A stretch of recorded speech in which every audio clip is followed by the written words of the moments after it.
2017-র 13ই জুলাই কলকাতার এক অভিজাত আবাসন। বাঁচাও, বাঁচাও, কেউ আছো?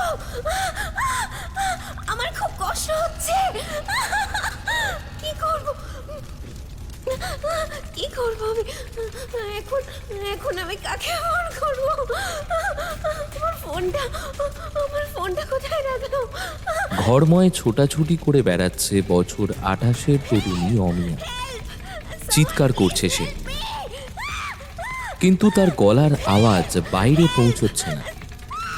এই ঘর তার সমস্ত আওয়াজ শুষে নিচ্ছে নিজের শক্তিতে। একসময় তার চিৎকার বন্ধ হয়ে গেল, আর তার ঠিক কয়েক ঘন্টা পরেই শোনা গেল অ্যাম্বুলেন্সের শব্দ।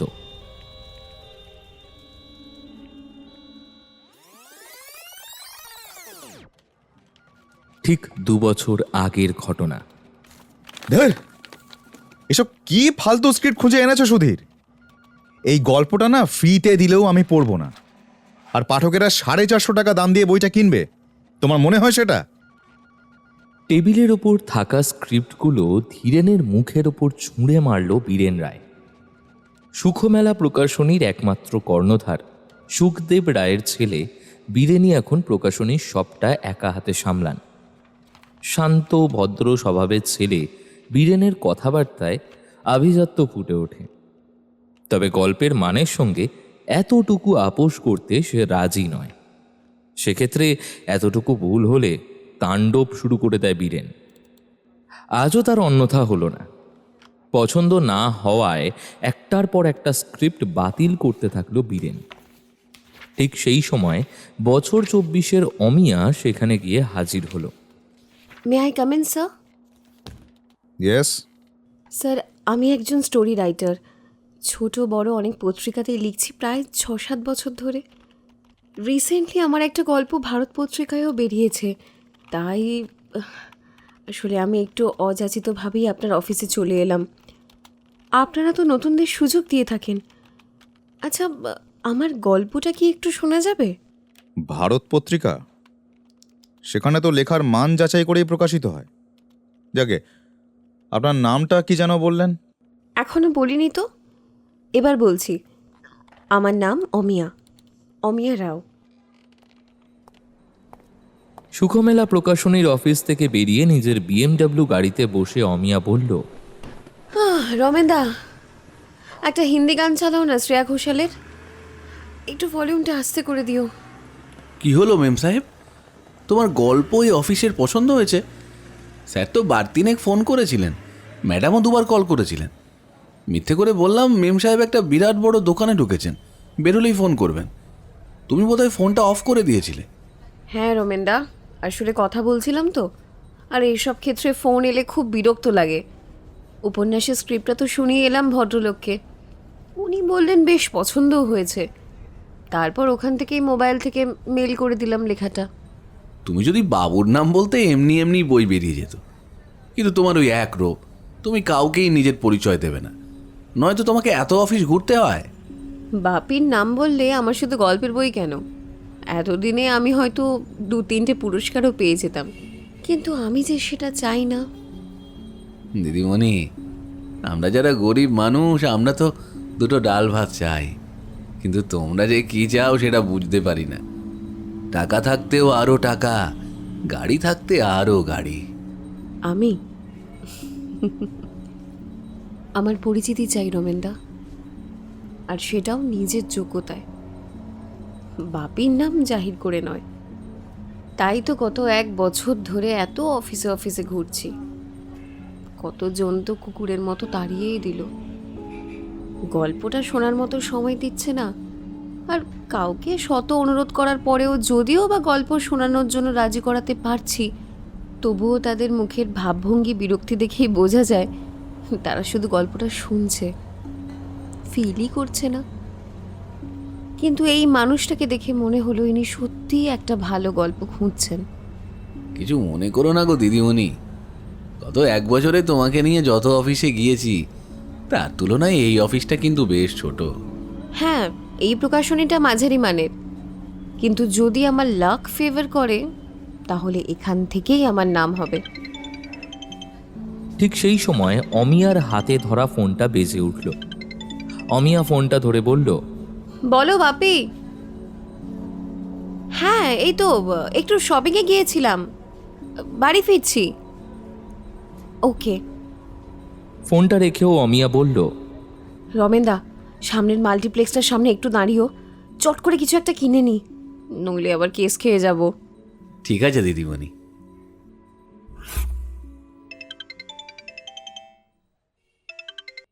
হ্যালো, অমিয়া রাও বলছেন? ইয়েস, বলুন। আমি তুষার সিং বলছি। এই নামে তো কাউকে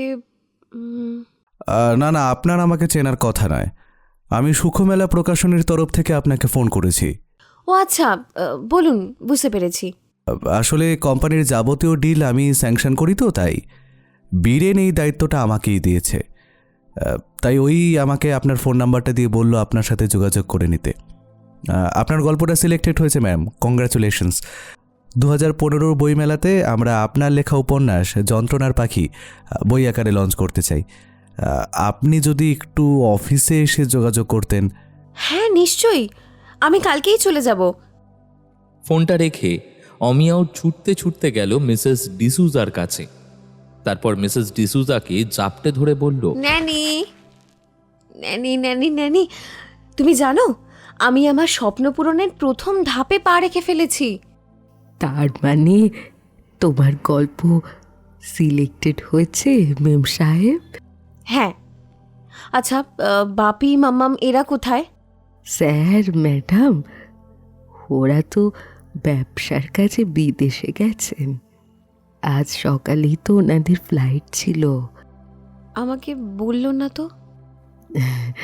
আসলে কাল অনেক রাত করে পার্টি থেকে ফিরেছিল তো, আর আজ সকালে যখন গেল তখন তো তুমি ঘুমাচ্ছিলে, তাই আর।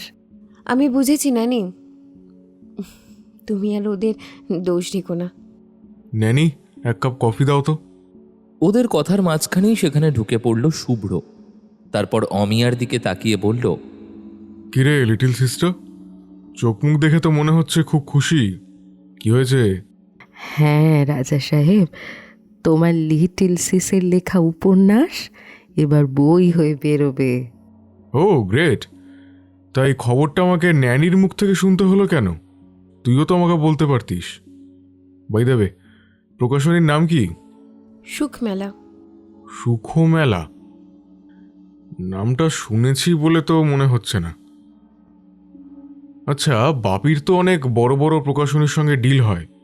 আমারও তো শারদীয়, সানন্দ, ভারত এইসব ম্যাগাজিনের সঙ্গে দু একবার মিটিং হয়েছিল। আমি ওদের সঙ্গে একবার কথা বলে দিই। না ব্রো, প্লিজ, আমি রিকোয়েস্ট করছি। তোকে বা বাপিকে কিছু করতে হবে না, যা করার আমি নিজেই করতে পারবো। ওকে ওকে, তুই যা বলবি তাই হবে। তবে এই সুখমেলা প্রকাশনী কিন্তু মানে খুব একটা বড় বলে মনে হচ্ছে না। দেখ, তুই একদম ঠিক বলেছিস, প্রকাশনীটা খুব একটা বড় মানের নয়, মাঝারি মানের। কিন্তু নাম হয়ে গেলে একদিন বড় প্রকাশনীর থেকেও আমাকে ডাকবে, আর আমি জানি সেই দিন আসবেই। তবে ততদিন আমাকে লড়াইটা প্লিজ একা লড়তে দে, please. Okay little sis, okay, as you like. তোর ইচ্ছেতে আমি কোনোদিনও বাধা দিয়েছি কি? তোর যদি এটাই ঠিক মনে হয় তাই কর। ও হ্যাঁ, বাই দ্য ওয়ে, আজ লাঞ্চের পর আমার একটা ক্লায়েন্ট মিটিং আছে, তার জন্য আমাকে প্রিপেয়ার হতে হবে। আর আমি কাল মুম্বাই যাচ্ছি, নেক্সট উইক ফিরবো। হ্যাঁ। আর বাপি মাম্মাম? ওরা নেই, আজকেই সকালের ফ্লাইটে চলে গেছে। কি জানি, আমি বলতে পারবো না ওরা কবে ফিরবে। হয়তো 3-4 দিনের মধ্যেই ফিরে আসবে। তবে যাওয়ার আগে একটা কথা তোকে আরও একবার রিমাইন্ড করিয়ে দিই। তুই যা যা করতে চেয়েছিস বাপি, মাম্মাম বা আমি কখনই কোনো বাধা দিইনি। কিন্তু ভুলেও এমন কিছু করিস না যাতে আমাদের রেপিউটেশনে আঘাত লাগে। তখন কিন্তু আমি ভুলে যাব যে তুই আমার লিটল সিস। দিনে 24 ঘন্টা মনে রাখিস তোর লিটল সিসকে? ক্লায়েন্ট মিটিং পড়লে, বিদেশে গেলে কবার ফোন করিস তুই? আমি খেয়েছি কিনা বা বাড়ি ফিরলাম কিনা সেগুলো কি মনে থাকে? অমিয়া, সত্যি কথা বড় গায়ে লাগে ব্রো। যা, তোর ক্লায়েন্ট মিটিং আছে না, তুই বরং সেখানেই যা। রাজাবাবু, তোমার কফিটা। আমার আর কফি খেতে ইচ্ছে করছে না নানি, ফেলে দাও। আর কোনো উত্তর না দিয়ে নিজের বোনের দিকে একটা রোষ দৃষ্টি করতে করতে গটমট করে সিঁড়ি দিয়ে ওপরে উঠে গেল শুভ্র। মিসেস ডিসুজা অমিয়ার কাছে এসে বললেন, কেন মেম সাহেব? দরকার ছিল ন্যানি, কিছু কথা না চাইলেও বলতে হয়। ব্ল্যাক কফিটা আমাকে দিয়ে দাও, আমি খেয়ে নিচ্ছি। এমনিতেও আমার মাইগ্রেনের ব্যথাটা আবার শুরু হয়েছে। 21শে এপ্রিল 2026। বীরু, কিরে ওঠ বাবা ওঠ। তুই না বলেছিলিস আজ স্টার হোটেলে নতুন বইয়ের লঞ্চ হবে? বীরেনের মা ঘরে ঢুকে দেখলেন অন্যান্য দিনের মতোই ঘরটা নোংরা করে রাখা। একদিকে সমস্ত জামাকাপড়, কোট প্যান্ট, ব্লেজার ডাই করে রাখা, অন্যদিকে একটা ফাঁকা মদের বোতল। বীরেনের মা একটা দীর্ঘশ্বাস ফেলে বললেন, 9 বছর ধরে এই চলছে, এত কিছু করেও ছেলেটার নেশা ছাড়াতে পারছি না। নিজেও পাগল হবে আর আমাদেরকেও পাগল করে দেবে। ঠিক সেই সময় বীরেনের ফোনটা বেজে উঠল। বীরেন ফোনটা বন্ধ করে পাশ ফিরে শুয়ে পড়ল। বীরেনের মা তার কাছে বসে মাথায় হাত বুলিয়ে দিলেন। হাত বোলাতে বোলাতে তার মনে পড়ে গেল অমিয়ার কথা। অমিয়া যেদিন প্রথম এসেছিল তাদের বাড়িতে, সেদিন প্রণাম করে বলেছিল, তোমার মধ্যে না একটা মা মা ব্যাপার আছে জানো। কি সুন্দর লাল পেরে শাড়ি পরো, চওড়া করে সিঁদুর পরো। পাগলি, আমি তো মাই, বীরুর মা, আর আজ থেকে তোরও মা, বুঝলি? বিয়েটা হতে তো এখনো কিছুটা দেরি আছে। তবে শোন, তুই কিন্তু আমাকে মামুনি বলে নয়, মা বলেই ডাকবি, কেমন? বাহ, আসতে না আসতেই আমার মাকে কবজা করে ফেললে। হুম, বারে, মা কি তোমার একার? হাহ, দেখবে না যেদিন বউ হয়ে বাড়িতে আসবো তারপর থেকে আমি আর মা কোমর বেঁধে তোমার আর তোমার বাবার সাথে কেমন ঝগড়া করব। অমিয়া, আমি বীরুর মুখে শুনেছি তোমরা অনেক বড় ঘরের। আমরা তো সাধারণ মধ্যবিত্ত মানুষ। বাড়ি বলতে আমাদের এক ছাদের নিচে এই 4টে ঘর, 2টো ব্যালকনি আর বাগান। তোমাদের কত বড় বাংলো বাড়ি, শুনেছি সেখানে সুইমিং পুল থেকে সিনেমা হল সব আছে। তোমার বাবা সব শুনলে রাজি হবেন তো? অমিয়ার মুখটা কেমন যেন শুকিয়ে গেল। তারপর হেসে বলল, মাম্মাম, বাপি কখনো আমার কোনো ইচ্ছায় বাধা দেননি। আমার মনে হয় না। ঠিক সেই সময় অমিয়ার ফোনটা বেজে উঠল। ফোনের স্ক্রিনে নাম্বারটা ব্রো বলে সেভ করা। অমিয়া ফোনটা ধরতেই ওপাশ থেকে শুভ্র বলে উঠল, বই প্রকাশ করবার জন্য অফিসে যেতে হয় জানি, আজকাল আবার প্রকাশকদের বাড়িতেও যেতে হচ্ছে নাকি? ব্রো, তুমি এখন কোথায় আছো আমি খুব ভালো করেই জানি।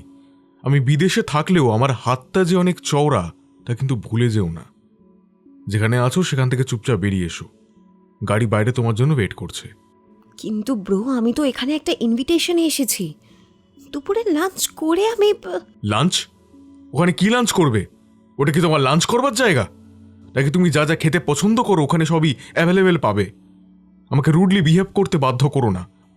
তুমি ইমিডিয়েট ওখান থেকে বেরিয়ে না এলে আমি বাপিকে ফোন করে ব্যবস্থা নিতে কিন্তু বাধ্য হব। আমি যাচ্ছি ব্রো। ছলছল করে উঠল অমিয়ার চোখ।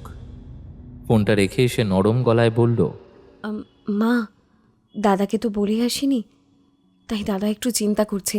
তুমি খাবারটা বেড়ে দাও, আমি খেয়েই বেরিয়ে যাব। হ্যাঁ হ্যাঁ, তো তারা বেশ, আয় তবে।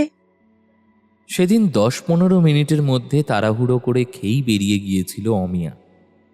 আসার সময় বীরেনের গাড়িতে করে এলেও যাওয়ার সময় আর বীরেনকে ড্রপ করতে দেয়নি। তারপর থেকেই সব হিসেবগুলো কেমন যেন গুলিয়ে গেল। আন্টি, বীরু এখনো ওঠেনি? ওদিকে সুধীর তো কন্টিনিউয়াসলি ফোন করছে। না রে, রাত জেগে ছাই পাশ গিলবে আর সকাল 10টা অবধি পড়ে পড়ে ঘুমোবে। কিন্তু আজকে বইটা প্রকাশ করবার জন্য একজন এমএলএকে ইনভাইট করা হয়েছে তো। আরে অনেক বড় বড় সব গেস্টরা আসবেন। বীরু, এই বীরু, ওঠ না বাবা, ওঠ। আন্টি, তুমি যাও, আমি বরং এদিকটা দেখে নিচ্ছি। হ্যাঁ, তুই আছিস বলেই আমি অনেকটা নিশ্চিন্ত, না হলে তো মাঝে মধ্যে যা পাগলামি করে, এত বলছি তবুও বিয়ের জন্য রাজি হচ্ছে না। আমার হয়েছে যত জ্বালা।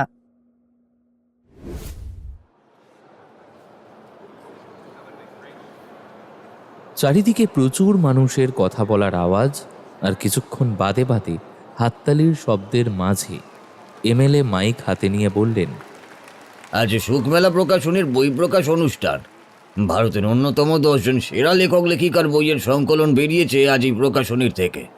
বাংলার পাশাপাশি হিন্দি এবং ইংরেজিতেও বইগুলোর অনুবাদ বেরিয়েছে। এরকম একটি মহৎ উদ্যোগের পাশে দাঁড়াতে পেরে আমি নিজেকে অত্যন্ত সৌভাগ্যবান বলেই মনে করছি। সুখমেলা প্রকাশনীর অন্যতম কর্ণধার বীরেন রায়কে আমি ধন্যবাদ জানিয়ে আমার বক্তব্য এখানেই শেষ করছি।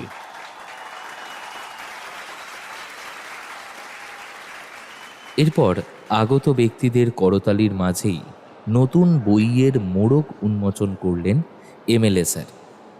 এরপর মঞ্চের ঘোষক ধীরেন মাইক হাতে নিয়ে বলল, সুখমেলা প্রকাশনীর উত্থানের গল্প আপনারা সকলেই জানেন, কিন্তু যেটা আপনারা জানেন না সেটা হলো সুখদেব বাবুর সুযোগ্য পুত্র বীরেন স্যারের শূন্য থেকে শুরু করা লড়াইটা। 2000 সালে যে প্রকাশনী শুরু হয়েছিল সুখদেব বাবুর হাত ধরে, 2017 সাল থেকে সেই প্রকাশনী ধীরে ধীরে ডালপালা ছড়াতে শুরু করলো। আর তারপরে বিগত বছরগুলোতে এই প্রকাশনী হয়ে উঠেছে বাংলা বই প্রকাশের জগতে এক মহীরুহ। ভারত, সানন্দ, শারদিয়ার মতো আন্তর্জাতিক প্রকাশনী সংস্থাগুলিকেও পিছনে ফেলে দিয়েছে সুখমেলা। এর কৃতিত্ব অবশ্যই বীরেন স্যারের প্রাপ্য। তাই তার জন্য একটা জোরে হাততালি হয়ে যা। Give him a big hand. আবারও হাততালির শব্দ শোনা গেল, আর মঞ্চে উঠলেন বীরেন রায়, সুখদেব রায়, এমএলএ স্যার এবং আন্তর্জাতিক মানের লেখক লেখিকাদের সাথে বেশ কিছুক্ষণ ছবি তোলার পর্ব চলল। তারপর শুরু হলো প্রেসের প্রশ্নোত্তর পর্ব। প্রেসের একজন লোক হঠাৎ মাইক হাতে নিয়ে সরাসরি সুখদেব রায়কে প্রশ্ন করলেন, স্যার, আপনার ছেলের এই প্রকাশনীকে মাঝারি থেকে বড় জায়গায় নিয়ে যাওয়ার গল্প আমরা সবাই জানি, কিন্তু 2017 সালের শুরুর দিকে আপনার ছেলে জেল খেটেছিল। আপনি কি সেই বিষয়ে কিছু জানাতে চান? মঞ্চে উপস্থিত সকলের মুখ হঠাৎ কেমন বদলে গেল। নামকরা লেখিকা অনামিকা সেন হঠাৎ করে বলে উঠলেন, বীরেনবাবু, আপনি জেল খেটেছিলেন? আহা, ওসব কিছু নয় ম্যাডাম, একটা ভুল বোঝাবুঝি মাত্র। আমাকে দাও বাবা, আমি বলছি।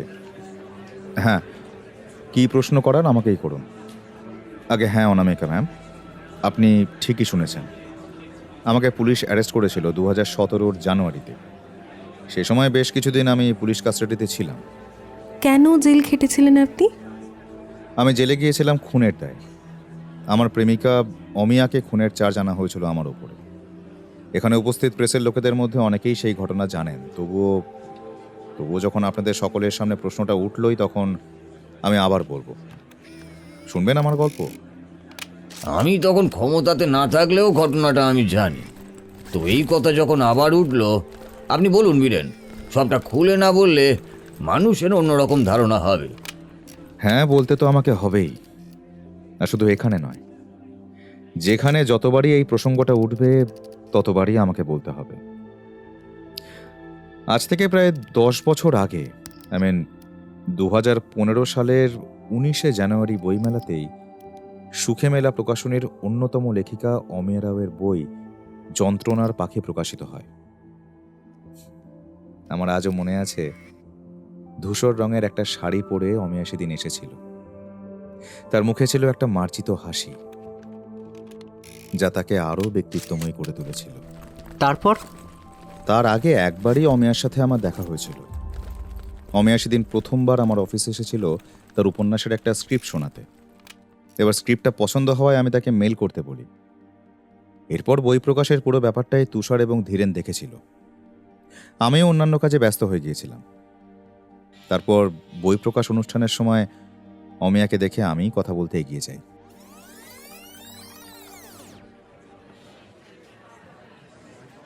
অমিয়া, বলুন। তারপর কেমন চলছে? ভালোই। আপনি? আমিও ভালো আছি। আপনার গল্পটা না আমি প্রায় বারতিনেক পড়েছি। গল্পটার মধ্যে থ্রিলার, রোম্যান্টিক মোমেন্ট সব কিছুর পাশাপাশি একটা অদ্ভুত মনস্তত্ত্ব কাজ করেছে, আর সেটাই আমাকে ভীষণভাবে টেনেছে, জানেন তো। থ্যাঙ্কস। আপনার বন্ধু তুষারও আমাকে এই কথাটাই বলছিলেন। হ্যাঁ, ও তো স্ক্রিপ্টটা পড়েছে, আর তাছাড়া ওর সঙ্গে আপনার এই গল্পটা নিয়ে আমার বেশ কয়েকবার আলোচনা হয়েছে। আচ্ছা, আপনি যদি কিছু মনে না করেন একটা প্রশ্ন করতে পারি? হ্যাঁ, বলুন না। এত হেজিটেট করছেন কেন? গল্পের তো নানান রকমের ধারা আছে। যেমন ধরুন, কেউ ভূতের গল্প লেখেন, কেউ গোয়েন্দা গল্প লেখেন, কেউ আবার প্রেমের গল্প লেখেন। তা আপনি সেসব ছেড়ে এরকম একটা মনস্তাত্ত্বিক থ্রিলার টাইপের গল্প কেন লেখেন? মানে কোনো বিশেষ কারণ? দেখুন, আপনি বিশ্বাস করবেন কি না জানি না, তবে সত্যি হলো এটাই যে আমি কোনোদিন লিখবো বলে লিখিই নি। লেখাগুলো না এমনিই বেরিয়ে আসে, ছোট থেকেই। পেনটা হাতে নিলেই মনে হয় যেন পেটের ভেতর কত কথা জমে রয়েছে, ব্যাস অমনি লেখা শুরু হয়ে যায়। একটা লাইন লিখতে শুরু করি, আর তারপর ধীরে ধীরে উপন্যাস হয়ে যায়। সত্যি কথা বলতে কি, আমি আজ অবধি কোনো দিনও গল্পের এন্ডিং ভেবেও লেখা শুরু করিনি। আপনি হয়তো আমার কথাগুলো ঠিক বুঝতে পারছেন না, তাই না? দেখুন, আমি লেখক লেখিকা হলে হয়তো আপনার কথাটা আরও ভালো করে বুঝতে পারতাম। তবে হ্যাঁ, একেবারেই যে বুঝতে পারছি না তাও কিন্তু নয়।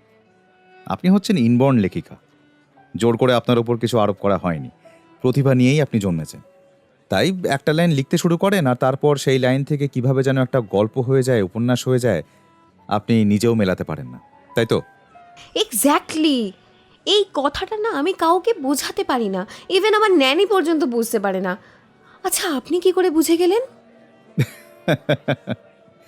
আসলে ব্যবসাদার মানুষ তো, মানুষ চেনার এইটুকু ক্ষমতা আমাদের রাখতে হয় ম্যাডাম। আমার বাপিও কিন্তু এই কথাই বলেন। হ্যাঁ, লেখক পরিচিতিতেও আপনি আপনার মা বাবার নাম দিলেন না, কোনো বিশেষ কারণে কি? আসলে আমার ক্রেডিটে ওনারা ভাগ নিতে চান না। তাছাড়া নাম দেওয়ার দিন তো পড়ে রইল। কোনো দিন যদি অনেক বড় কিছু করতে পারি, যদি অনেক বড় কিছু হতে পারি, সেদিন তো সবাই আমার বাবা মায়ের নাম জানতে পারবে।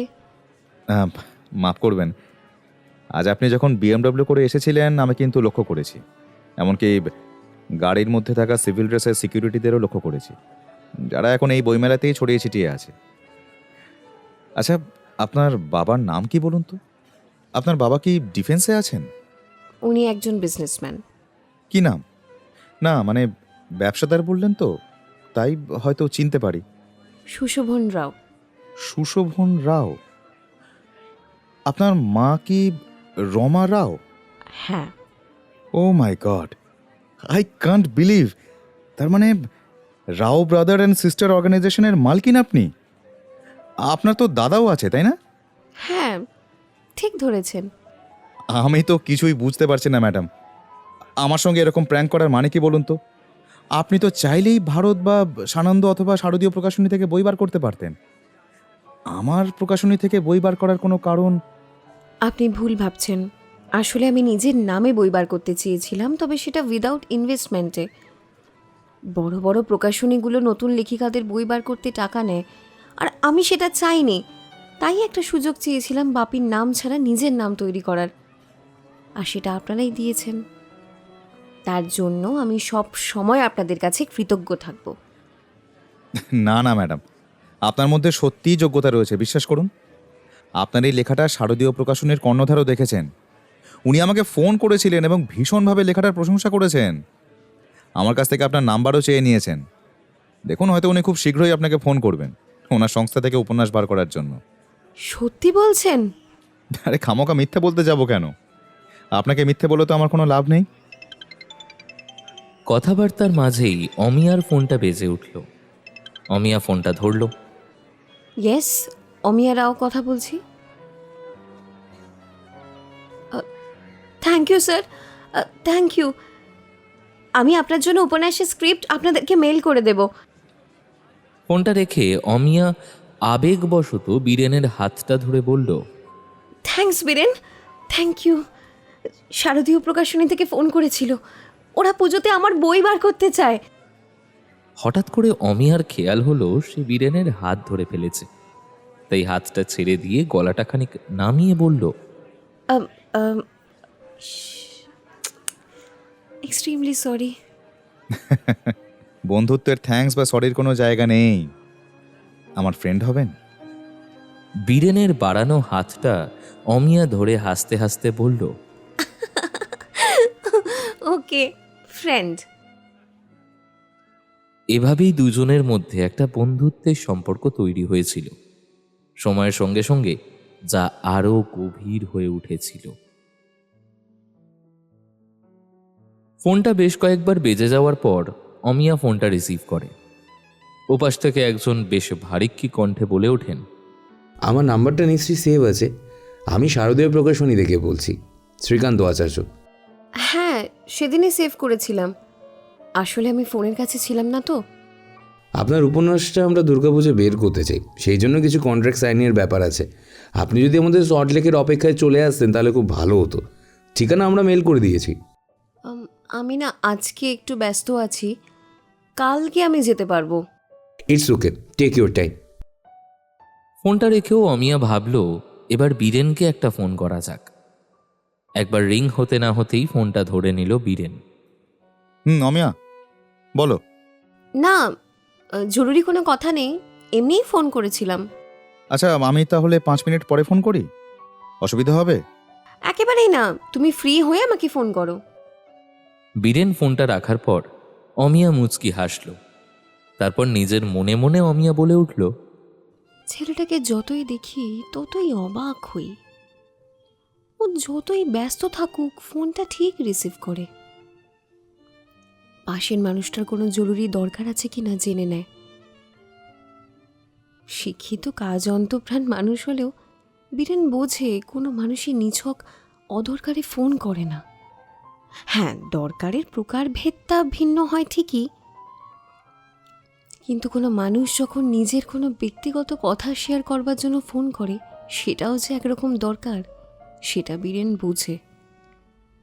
অথচ এত এত বছর ধরে বাপি, মাম্মাম, ব্রো কেউ তো এই কথাগুলো বোঝেনি। কথাগুলো ভাবতে ভাবতে অমিয়া অন্যমনস্ক হয়ে গেল। ঠিক সেই সময় সাইকিয়াট্রিস্ট সুচরিতা ভাদুরী তাকে ফোন করলেন। ফোনটা ধরে অমিয়া বলল, বলো আন্টি। এখন কেমন আছো বেটা? অনেকটা বেটার। ওয়েল, আর মেডিসিনগুলো প্রপারলি নিচ্ছ তো? আমি ভুলে গেলেও ন্যানি আমাকে মনে করিয়ে দেয়। আচ্ছা, আর ডিপ্রেশন ফিলিংসটা কমেছে? অনেকটা, এখন বেশ ভালো লাগে জানো, এখন বাঁচতেও ইচ্ছে করে। গুড। তা সেটা কি তোমার নতুন বন্ধু হওয়ার পর থেকে? আন্টি, তুমিও না। দেখো, বন্ধু হওয়া কিন্তু দোষের কিছু নয়।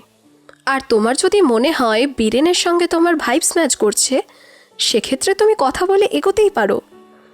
তবে একটা কথা, যে কোনো সম্পর্কের মধ্যে কিন্তু ক্লিয়ার থাকা খুব প্রয়োজন। এই যেমন ধরো তোমার depression, mood swings, suicidal thoughts, এই ব্যাপারগুলো কিন্তু ক্লিয়ার করে নিও ওর সাথে। তাতে তোমাদের দুজনেরই খুব ভালো হবে। আর বীরেনও বুঝতে পারবে তোমার সঙ্গে ঠিক কীরকম আচরণ করা উচিত।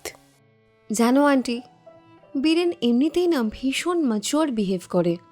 সেটাই তো হওয়া উচিত। তোমার থেকে এমনিতেও বছর চারেকের বড়, দুনিয়াটা একটু হলেও বেশি দেখেছে। যাই হোক, তুমি নিজের খেয়াল রাখো, আর কোনো প্রবলেম হলে আমাকে ফোন করো।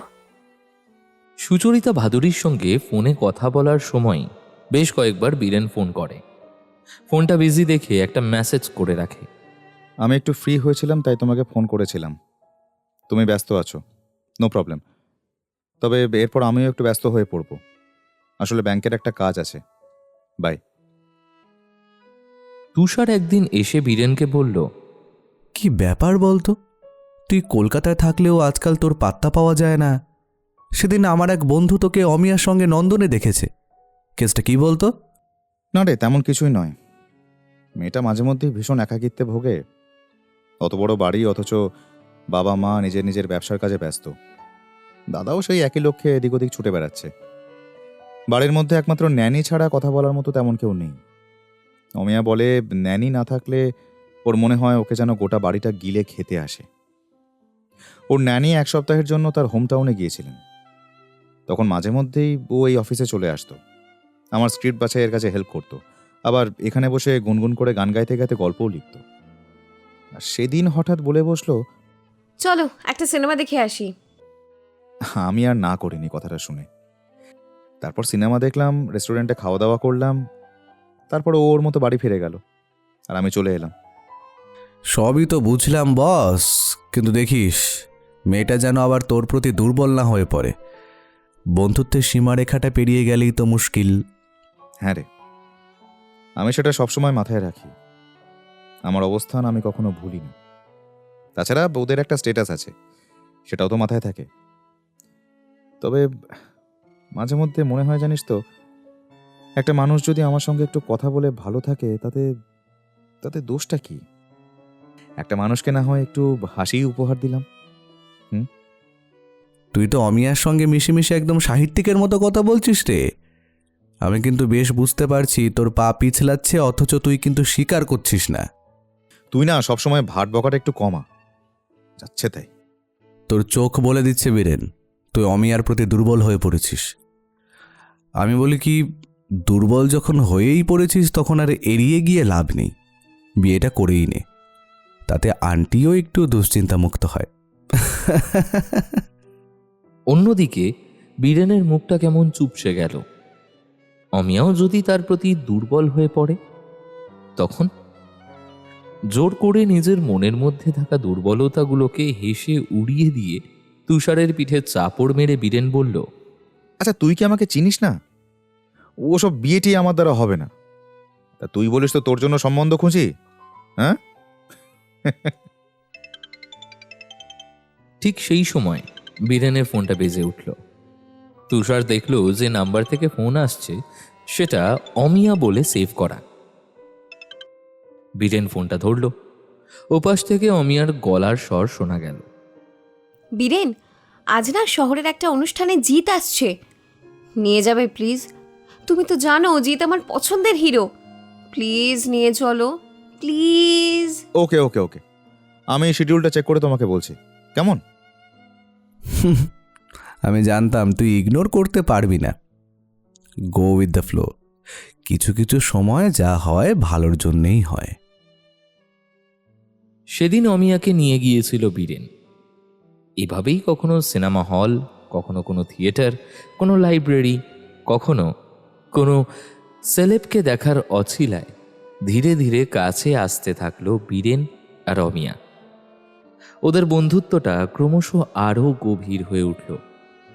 এই 2 বছরে বীরেনের সুখমেলা প্রকাশনী রেশমের গুটি ছেড়ে একটু একটু করে ডানা মেলতে শুরু করেছে। ব্যবসাটাকে বাড়ানোর জন্য বীরেন তখন কখনো দিল্লি তো কখনো মুম্বাই এইভাবেই ঘুরছে। ভালো ভালো লেখক লেখিকার খোঁজ করছে, আকর্ষণীয় অফারে লেখক লেখিকাদের বই বার করার চেষ্টা করছে। ঠিক সেই সময় একদিন সন্ধেবেলায় অমিয়ার মেসেজ ঢুকলো বীরেনের ফোনে। খুব ব্যস্ত আছো বীরেন? একটু। আচ্ছা, কিছু বলবে? তেমন কিছু নয়। কিছু বলার হলে বলো, টেক্সট করো, অসুবিধা নেই, আমি দেখে নিচ্ছি। না, তেমন বিশেষ কিছু নয়। তুমি তো দিল্লি গেছো 2 দিন হলো। তার আগে দিল্লি যাবার জন্যই তুমি খুব ব্যস্ত ছিলে, তাই কলকাতা থাকতেও দিন কয়েক কথা হয়নি।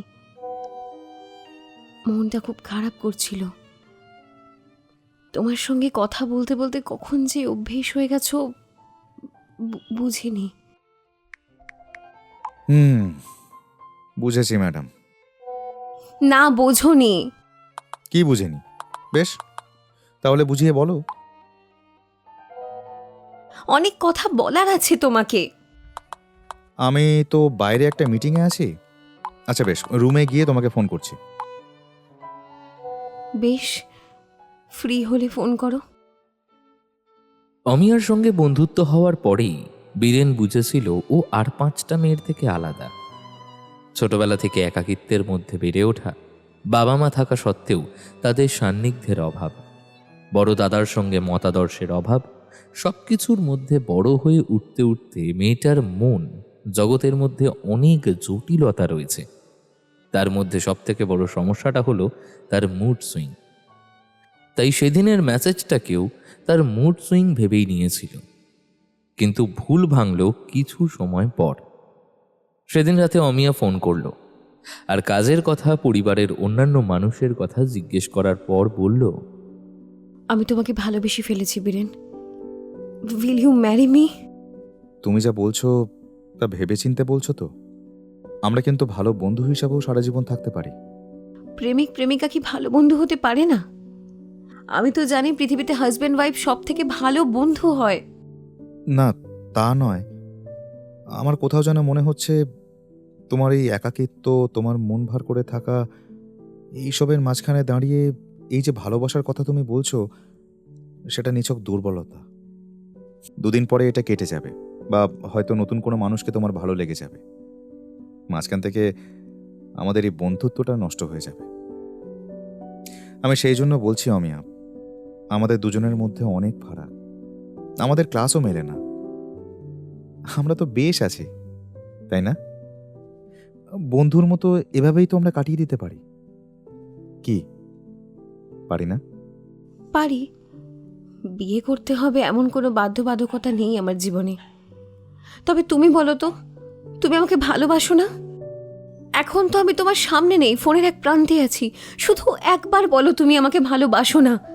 তোমার কখনো ইচ্ছে করে না আমাকে ভালোবাসতে? তুমি শুধু একবার বলো।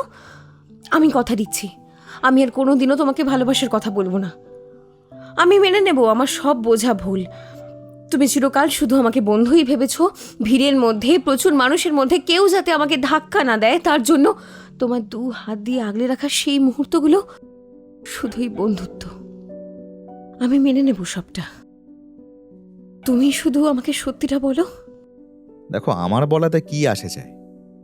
তোমার বাপি মাম্মাম কি মানবেন? তুমি এমনিই ছোট থেকে অনেক কষ্টে বড় হয়েছো। আমি চাই না আমার মতো এক বাউন্ডুলেকে ভালোবেসে তুমি তাদের সঙ্গে আরো দূরত্ব বাড়াও। ওনাদের পছন্দ অনুযায়ী বিয়ে করলে হয়তো জীবনের অন্য কোনো পর্যায়ে তোমাদের মধ্যে থাকা সমস্ত দূরত্ব মিটে যাবে। আর তোমাকে হাসতে দেখলে আমিও হাসি খুশি থাকবো।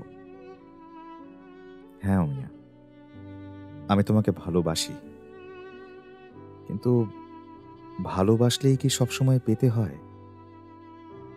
অনেক সময় অনেক দূর থেকেও তো ভালোবাসা যায়। ব্যাস, এটুকুই আমার শোনার ছিল। আর কিচ্ছু আমি শুনতে চাই না। আমার বাপি মাম্মাম ব্রোকে আমি বুঝিয়ে দেব। ওরা প্রথমে একটু রাগারাগি করলেও পরে মেনে নেবেন, আমি জানি। আজ অবধি ওরা আমার কোনো ইচ্ছার বিরুদ্ধে যায়নি। আর যদি না মানে তাতেও বা কি? অনেকেই তো প্রথম দিকে মানে না, পরে বিয়ে হয়ে গেলে মেয়ের মুখের দিকে তাকিয়ে মেনে নেয়। ও তুমি এই দিকটা আমার উপর ছেড়ে দাও। তুমি ভালো মতো ওখানকার কাজ মিটিয়ে এসো, আমি তোমার জন্য অপেক্ষা করব। আচ্ছা আচ্ছা, বেশ, তাই হবে। ফিরে তোমাকে একবার আমার বাড়িতে নিয়ে যাব। আমার মা তোমাকে দেখলে খুশি হবেন। এটা জেনে খুশি হবেন যে তার বাউন্ডুলের ছেলেটা অবশেষে বিয়েতে রাজি হয়েছে। এবার রাখি। Sure, bye. বাই। এর পরের দিন ফ্লাইটে করে বীরেন কলকাতায় ফিরল। তারপর শুরু হলো দুজনের প্রেম পর্ব। প্রায় 1.5 বছর প্রেম করার পর বীরেন আর অমিয়া যখন বিয়ে করার সিদ্ধান্ত নিল, তখন অমিয়ার বাবা মা ওদের সম্পর্কে আপত্তি জানালো। কারণ অমিয়াদের সঙ্গে বীরেনদের ফ্যামিলি স্ট্যাটাস মেলে না। অমিয়ার জন্য তারা আমেরিকায় সেটেল হওয়া পাত্র পছন্দ করেছিলেন, কিন্তু অমিয়া চিরকাল ছিল দৃঢ়চেতা। বীরেনকে বিয়ে করবে বলে সে বাবার বাংলো ছেড়ে কলকাতার এক 2 কামরার ফ্ল্যাট বাড়িতে এসে ওঠে। ঠিক হয় বীরেনের সুখমেলা প্রকাশনীর বার্ষিক অনুষ্ঠানটা মিটে গেলে 6 মাস পর ওরা বিয়ে করবে। বীরেনের বাবা ও মা এই বিয়েতে প্রথম থেকেই রাজি ছিলেন, তাই বিয়ের তোড়জোড় শুরু করা হয় বীরেনের পরিবারের তরফ থেকেই। আর অমিয়ার পরিবারের বলতে গেলে তার এক কাছের বান্ধবী নিধি ছাড়া কেউই বিশেষ উৎসাহ দেখায়নি এই বিয়ে নিয়ে। নতুন দায়িত্ব কাঁধে নেওয়ার আগে প্রকাশনীটাকে আরও বড় করার জন্য 6 মাস আমি দেশের কোনায় কোনায় ছুটে বেড়াই। অমিয়াও নিজের লেখালেখি নিয়ে ব্যস্ত হয়ে পড়ে। আর ঠিক এই সময় থেকেই আমাদের জীবনের মোড় ঘুরিয়ে দেওয়া আসল গল্পের শুরু হয়। সময়টা তখন 2017 জুলাই মাসের মাঝামাঝি। গল্পের এত দূর বলেই বীরেন থামল। তার গলার স্বরটা আচমকা ভারী হয়ে এলো। চোখ থেকে চশমা খুলে একবার পকেট থেকে বের করার রুমালে সেটা মুছে নিলেন বীরেন। সাংবাদিকরা বুঝতে পারলেন এতক্ষণ ধরে আমরা একটা ভূমিকা শুনছিলাম। এবার আসল গল্পের জায়গায় আমরা পৌঁছে গেছি। গোটা হলময় পিন ড্রপ সাইলেন্স। সেই নীরবতার মাঝখানে সাংবাদিক জিজ্ঞেস করলেন, স্যার আসল গল্পটা কি? আপনার সঙ্গে অমিয়া ম্যাডামের বিয়ে হলো না? বীরেন এবার চোখ তুলে তাকালেন। তার চোখ তখনও ঝাপসা। বীরেনের স্মৃতিপটে ভেসে এলো 2017 সালের 13ই জুলাইয়ের সেই সকাল, যে সকালে এসিপি সাহেবের আওয়াজে তার ঘুম ভেঙেছিল। ঘুম থেকে উঠেই সে বুঝতে পারে তার বাড়ির বাইরে প্রচণ্ড চিৎকার চেঁচামেচি হচ্ছে। ঘর থেকে বেরিয়ে বীরেন দেখতে পায় তার বাবা সুখদেব রায় থানার অফিসার যাদব দত্তের সঙ্গে কথা বলছেন। দেখুন, যে ঘটনাটা ঘটেছে বুঝতে পারছি, কিন্তু এতে আমার ছেলে কি করেছে? ওর কি দোষ? আপনার ছেলে কি করেছে, তাই না? শুনুন, প্রত্যেকটা বাবা মাই না তার ছেলেকে ধোয়া তুলসী পাতা মনে করে, কিন্তু সুখদেব বাবু, আইন তো আর আবেগে চলে না। আপনার ছেলে কি করেছে আর করেনি সেটা তো থানায় ওকে পড়লেই বোঝা যাবে। সত্যিটা কি করে মুখ থেকে বের করতে হয় সেটা আমরা ভালো করেই জানি। অফিসার, ধমকাবেন না। আপনি কাকে ধমকাচ্ছেন ভুলে যাবেন না। আমি যা বলছি তা একজন সাসপেক্ট সম্বন্ধে বলছি, আর আপনি কর্তব্যরত একজন পুলিশ অফিসারকে বাধা দিলে বা ধমকালে তার পরিণতি কতটা দূর হবে সেটা ভেবে নিয়ে এগোবেন। আপনি কিসের ভিত্তিতে এসব যাতা কথা বলছেন জানতে পারি? প্রত্যক্ষদর্শীদের বয়ান শুনলেই বুঝতে পারবেন আপনার ছেলেকে সন্দেহ করার কারণটা কি। ডাকুন আপনার গুণধর পুত্রকে। বাবা, আসুন আসুন। ঘুম ভাঙলো?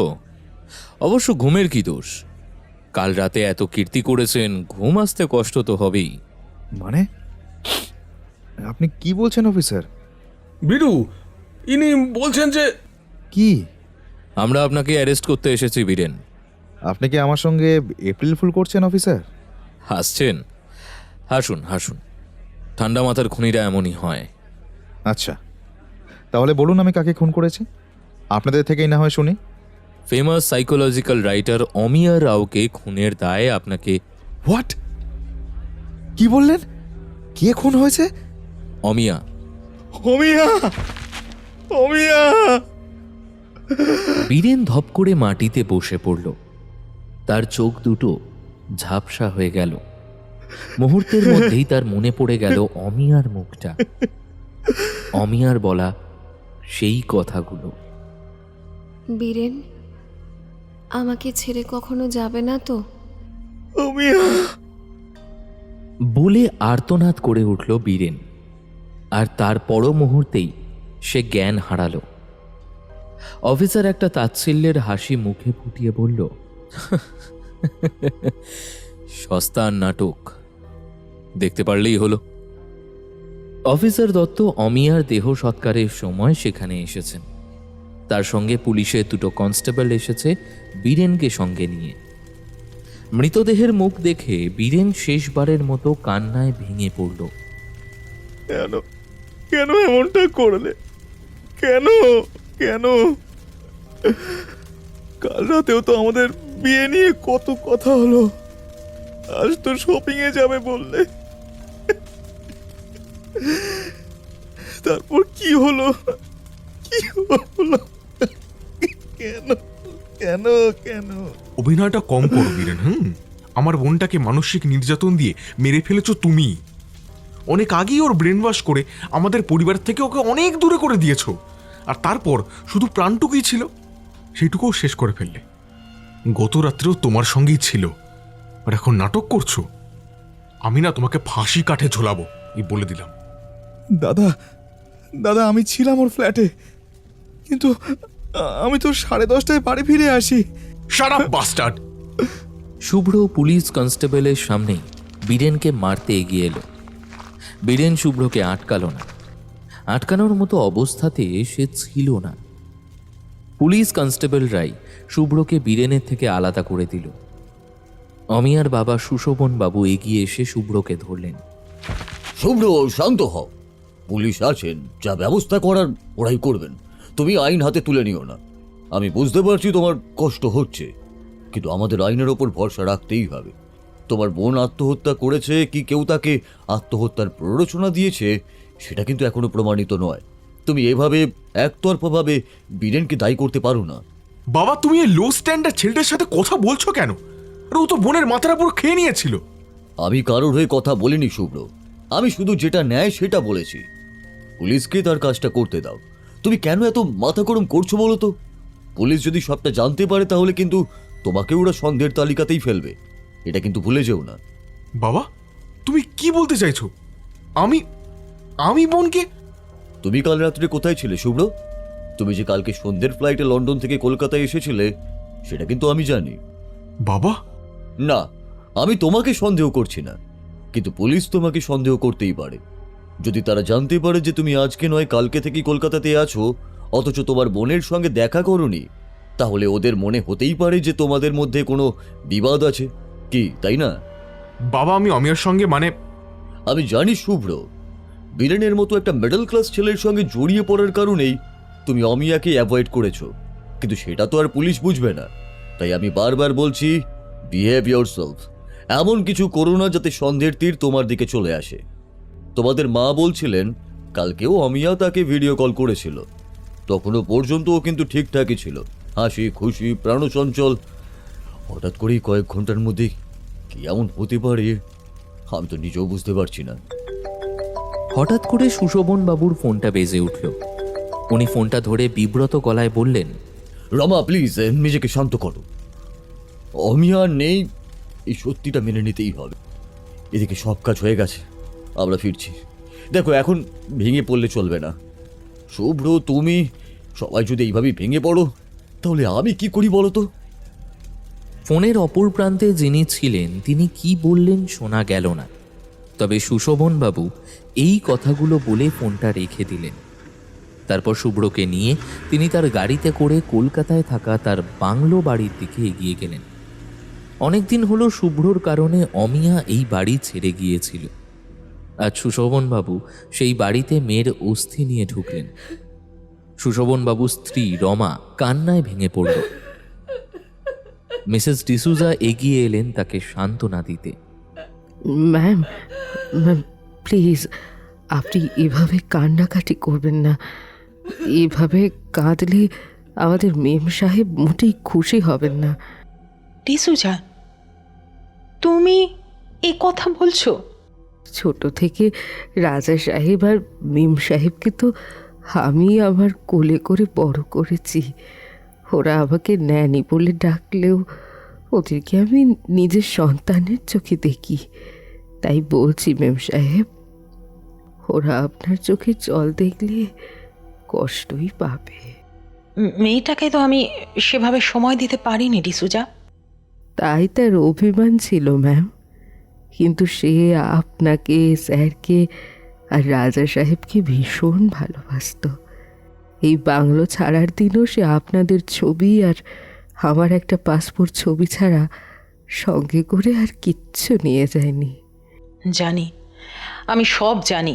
তোমার মেম সাহেব সবসময় একটা পরিবার চেয়েছিল, কিন্তু আমরা তো বিজনেস নিয়ে ব্যস্ত থাকতাম সব সময়।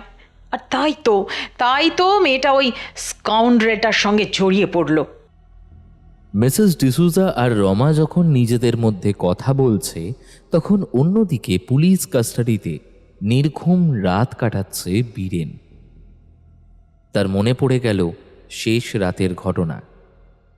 দীর্ঘ বেশ কয়েকদিন ধরে অমিয়ার সঙ্গে তার একটা মানসিক দূরত্ব তৈরি হয়েছিল। অমিয়া যেন অদ্ভুতভাবে তাকে ইগনোর করছিল। কি কারণে এই দূরত্ব সেটা বুঝতে পেরেই অমিয়াকে না জানিয়েই তাকে সারপ্রাইজ দিতে বীরেন চলে যায় অমিয়ার ফ্ল্যাটে।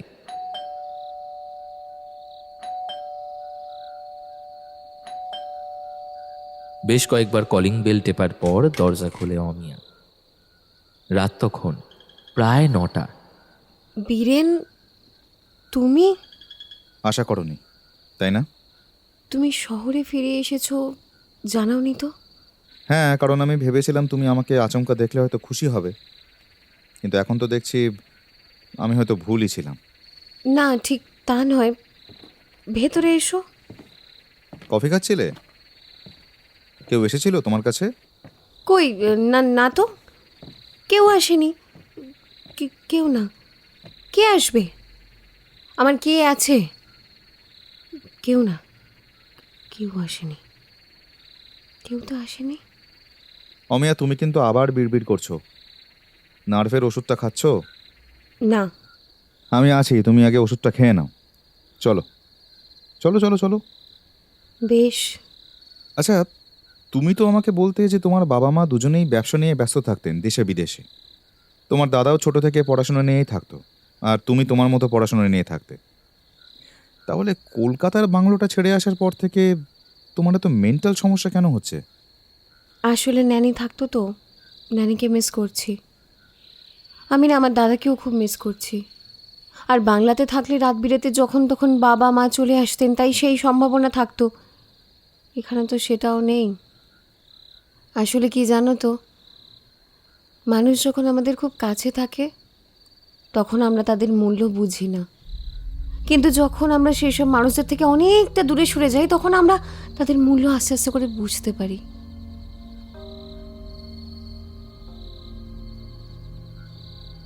এই বন্ধ দরজার মাঝে থাকতে থাকতেও আমি মাঝে মধ্যে ন্যানির আওয়াজ শুনতে পাই। আমার মাঝে মধ্যে মনে হয় দাদা বোধহয় এসে আমার ঘর থেকে বই নিয়ে চলে গেল আবার রাস্তা দিয়ে। যখন গাড়ি যায় তখন মনে হয় এই বোধহয় বাবা ফিরে এলো। এক্ষুনি ট্রলি থেকে আমার জন্য অনেক অনেক জিনিস বেরিয়ে আসবে, ঠিক অনেকটা ওই ঠাকুমার ঝুলির মতো। আসলে অনেক অনেক বছরের অভ্যেস তো।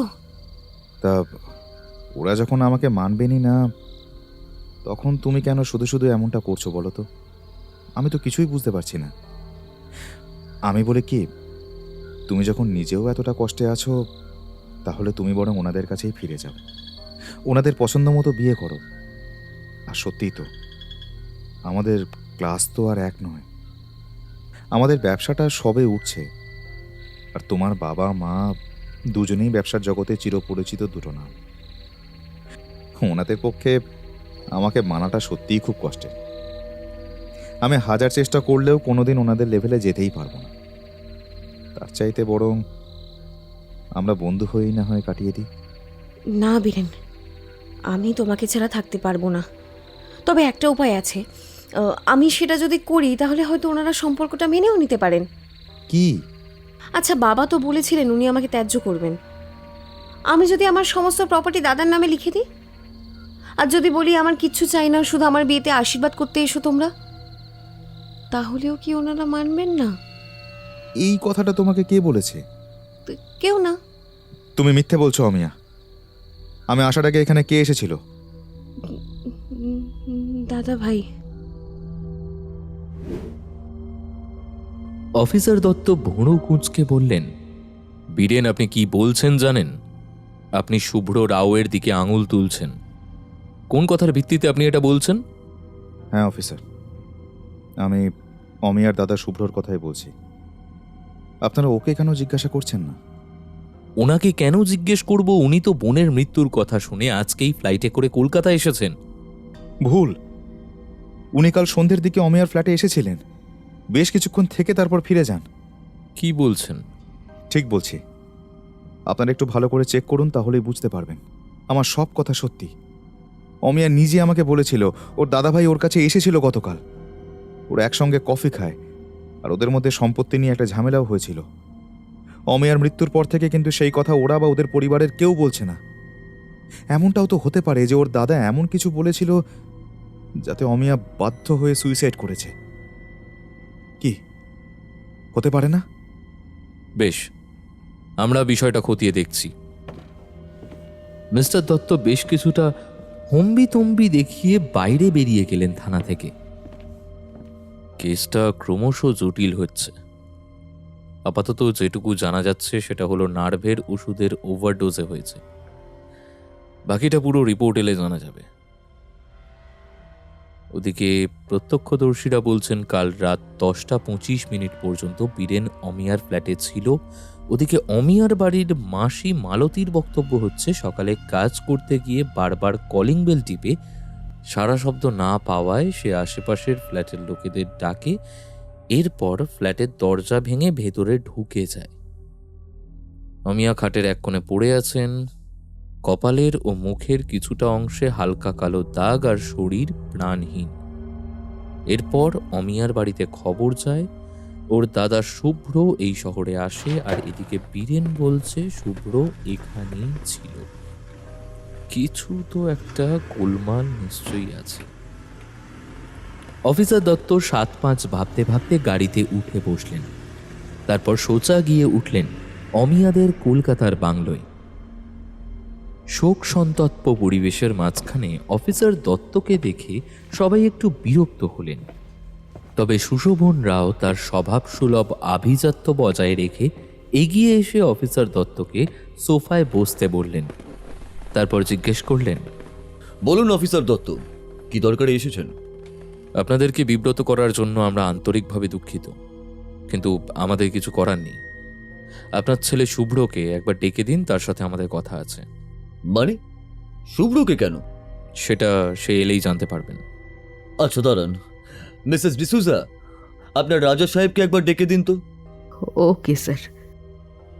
অফিসার দত্ত তাকিয়ে তাকিয়ে দেখতে থাকলেন বাংলোর প্রত্যেকটা মানুষের মুখের ছবি। সুশোভন রাও থেকে শুরু করে তার স্ত্রী রমা, প্রত্যেকেই যে শোকবিহল সেটা বোঝা যাচ্ছে। তবে এই পরিস্থিতিতেও তারা আতিথেয়তা, আপ্যায়ন এইগুলো ভুলে যায়নি। সুশোভন বাবুর শোকের মধ্যেও ভোলেননি নিজের স্বভাবসুলভ গাম্ভীর্য। এইসব কি স্বাভাবিক, নাকি আভিজাত্যমণ্ডিত পরিবেশে এমনটাই হয়? প্রশ্ন জাগল অফিসার দত্তর মনে। আমরা যে অমিয়া মৃত্যু রহস্যের কিনারা খুঁজে চলেছি তা অনেকটা অন্ধকারে তীর ছোঁড়ার মতো। আদেও কি এটা আত্মহত্যা, নাকি খুন, নাকি অনার কিলিং? পারিবারিক সম্মান রক্ষায় বাড়ির মেয়েকে খুন করা এমন অস্বাভাবিক কিছু তো নয়। তাই যদি হয় তাহলে শুভ্রর দিকে সন্দেহ করাটাও অস্বাভাবিক কিছু নয়। হয়তো শোকের আড়ালে সে নিজের আসল রূপটা লুকিয়ে রেখেছে। অফিসার দত্ত যখন এইসব নিয়ে ভাবছেন, ঠিক সেই সময় শুভ্র তার সামনে এসে উপস্থিত হলো। বলুন অফিসার, কি সাহায্য করতে পারি আপনাকে? হ্যাঁ, আপাতত এটুকু বলুন, আমাদের থেকে সত্য আড়াল করেছেন কেন? মানে কি সত্য আড়াল করেছি? আপনি কালকে কলকাতায় ফিরেছেন, এটা আগে বলেননি কেন? অদ্ভুত, আপনারা তো জিজ্ঞেসও করেননি। কালকে কলকাতাতে ফিরে বাংলোতেও আসেননি, কোথায় ছিলেন? এটাও কি বলতে হবে? নিশ্চয়ই, তদন্তের স্বার্থে। আমি আমার এক বন্ধুর সঙ্গে ছিলাম। বন্ধু না বান্ধবী? অফিসার, আপনি কিন্তু সীমা ছাড়িয়ে যাচ্ছেন। দেখুন, আপনি যে কার বাড়িতে কালকে ছিলেন সেটা তো আমাদের জানতে হবে, তাই না? খোঁজ খবর নিয়ে দেখতে হবে। তাই তখন সেই বিশেষ বন্ধু বা বান্ধবীর নাম তো বেরিয়ে আসবেই। বন্ধু? বাড়ি কোথায়? বাড়ি নয়, হোটেল। কালকে সাগর হোটেলে একটা ব্যাচেলার পার্টি ছিল আমার বন্ধুর ডাকা, সেখানেই সারা রাত ছিলাম। বুঝলাম, কিন্তু সারা রাত আপনি ছিলেন না, সন্ধ্যের দিকে বেশ কয়েক ঘন্টার জন্য আপনি হোটেলে ছিলেন না। সেই সময় কোথায় গিয়েছিলেন? শপিং করতে। আপনি মিথ্যে কথা বলছেন। আপনি অমিয়ার ফ্ল্যাটে গিয়েছিলেন। আপনি যে অমিয়ার ফ্ল্যাটে গিয়েছিলেন সেটার প্রমাণ আমাদের কাছে আছে, তাই মিথ্যে বলে কোনো লাভ নেই। সুশোভনবাবু আপনার ছেলেকে বোঝান সত্যি কথাটা বলতে। কাল সন্ধ্যাবেলায় বোনকে গিয়ে উনি কি বুঝিয়েছেন সেটা বললে ওনারই ভালো, নয়তো আমাদের অ্যারেস্ট করে নিয়ে যেতে হবে ওনাকে। শুভ্র, তুমি অমিয়ার কাছে গিয়েছিলে, আমাকে বলনি তো? এত বড় সত্যিটা কেন আড়াল করে গেছো? অফিসারকেই বা কেন মিথ্যে কথা বলছো? দেখো, যদি সত্যি তুমি কিছু জেনে থাকো তাহলে ওনাদেরকে বলে দাও। আমি যদি অমিয়ার ফ্ল্যাটে গিয়ে থাকি তাহলে কি প্রমাণ হয়? আমি যখন ওর ফ্ল্যাটে গিয়েছিলাম তখন সন্ধ্যে 6টা বাজছিল। 20 থেকে 25 মিনিটের মধ্যে আমি আবার নেমে চলে আসি। তারপর সেখানে বীরেন গিয়েছিল। তাহলে আমার যাওয়াটাকে এত জটিল করে দেখা হচ্ছে কেন, আমি তো বুঝতেই পারছি না। আমি ফ্ল্যাট থেকে নেমে আসার পরেও তো অমিয়া আনন্দেই ছিল। বীরেনের সঙ্গে সে পার্টি করেছে, আপনারাই তো বললেন যে ঘর থেকে নাকি আপনারা ড্রিঙ্কসের বোতল, চিপস এইসব পেয়েছেন। তাহলে তাহলে কিছুই নয়, কিন্তু আবার অনেক কিছুই। আপনি আপনার বোনের কাছে গিয়েছিলেন এবং সেই সময় আপনার বোনের সঙ্গে আপনার ঝগড়া হয়, আর সেই ঝগড়াও হয় সুশোভন বাবুর সম্পত্তি নিয়ে। হতেই তো পারে সেই সময় আপনি এমন কিছু মানসিক চাপ অমিয়ার ওপর দিয়েছিলেন যেই কারণে সে বাধ্য হয়ে। না, এসব মিথ্যে। আমি বোনের কাছে গিয়েছিলাম, ওর সঙ্গে আমার ঝগড়া হয়েছিল, এটা সত্যি, কিন্তু সেটা বাবার সম্পত্তির জন্য নয়, ওই বীরেনের জন্য। আমি বোনকে বোঝাতে থাকি যে ওই ছেলেকে ছেড়ে আসতে, কিন্তু ও বলে। দাদা, তুই এতদিন পরে আমার সঙ্গে দেখা করতে এসেছিস ভেবে আমি খুব খুশি হয়েছিলাম রে। মনে হলো কতদিন পরে আমরা আবার একসঙ্গে হলাম, একটু আড্ডা দিই, আনন্দে কফি করে আনলাম, আর তুই তুই আবার সেই পুরনো টপিক তুলছিস। আমরা তো সবাই আবার আগের মতো ভালো থাকতে পারি বোন। তুই শুধু না ওই বীরেনকে ছেড়ে দে। আরে একটু বোঝার চেষ্টা কর, ওই ওই ছেলেটার সাথে আমাদের স্ট্যান্ডার্ড মেলে না। তাছাড়া তুই বুঝতে পারছিস না, ওদের ব্যবসার অবস্থাও ভালো নয়। শুধুমাত্র আমাদের টাকা পয়সার জন্যই ও তোর সঙ্গে রিলেশনটা এগিয়ে নিয়ে যাচ্ছে। প্লিজ দাদা, স্টপ দিস। আমার আর ভালো লাগছে না, বারবার একই জিনিস, তোদের একই অ্যালিগেশন, প্রপার্টি প্রপার্টি প্রপার্টি। আচ্ছা, তোরা কি মনে করিস বলতো, ভালোবাসা বলে কি কিছু নেই? বীরেন আমাকে সত্যিই ভালোবাসে, আর তোদের এই প্রপার্টি আমি নেব না। তাহলে ওই ছেলেও তোর সঙ্গে আর কোনো সম্পর্কই রাখবে না। মানে? সেটা তুই সময় এলেই বুঝতে পারবি। চলি। দাঁড়া দাদা, এই পেপারটা নিয়ে যা। এটা কি? আমি প্রায় দিন 15 আগেই এটা করে ফেলেছি, কিন্তু তোদেরকে পাঠানো হয়নি। কি এটা? খুলে দেখ। বোন, তুই কি পাগল হলি?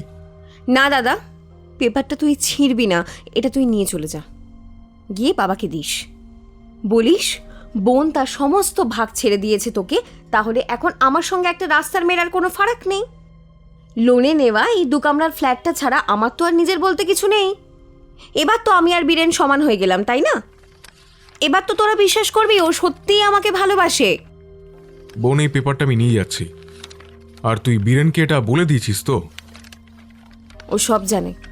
ও তোকে আটকায়নি? না। আমি ড্যাম শিওর তোদের সম্পর্কটা আর বেশি দিনের নয়। খুব শীঘ্রই আমরা আবার তোকে আমাদের বাংলোতেই দেখতে পাবো, আর তখন তোর সামনেই এই পেপারটা ছিঁড়ে দেব।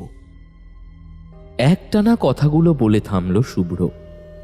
প্রপার্টির পেপারটা পুলিশ অফিসারের হাতে ধরিয়ে দিয়ে ধরা গলায় বললেন, দেখুন, এখনো বুঝতে পারছেন না? ওই বীরেনই হচ্ছে মেন কালপ্রিট। প্রপার্টি হাতছাড়া হতেই ব্ল্যাকমেল করে ওকে বাধ্য করেছে সুইসাইড করতে। কিন্তু এই কাজ তো আপনিও করতে পারেন, তাই না? মানে? হ্যাঁ, অমিয়া শুধুমাত্র একজন মনস্তাত্ত্বিক থ্রিলার লেখিকা ছিলেন তাই নয়, তিনি নিজেও মানসিকভাবে ডিপ্রেশনে ভুগছিলেন দীর্ঘদিন ধরে, আর সেই কারণে তার কাউন্সেলিং চলতো, এমনকি নার্ভের ওষুধ পর্যন্ত চলতো।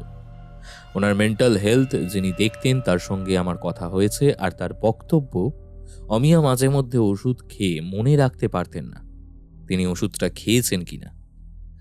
হতেই তো পারে আপনি ওনার এই অন্য মনস্কতার সুযোগ নিয়ে একই পাওয়ারের ওষুধ বারংবার খাইয়ে গিয়েছেন, যার ফলে রাত্রেবেলায় ওনার অ্যাটাকটা হয়েছে। বেশ, তাহলে তো পোস্টমর্টম রিপোর্টেরই বোঝা যাবে, তাই না? অফিসার, শুভ্র যা জানতো তা কিন্তু বলে দিয়েছে, আর ওর কথাতে আমি কোনো ভেজাল অন্তত দেখতে পাচ্ছি না।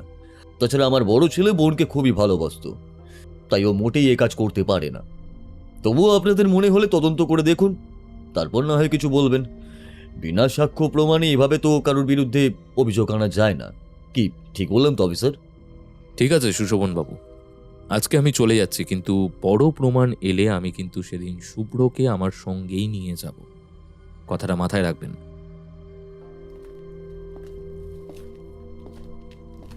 অফিসার দত্ত ঘরে ফিরে পোশাক ছেড়ে পায়চারি করছেন আর মাথায় হাত দিয়ে বসে আছেন।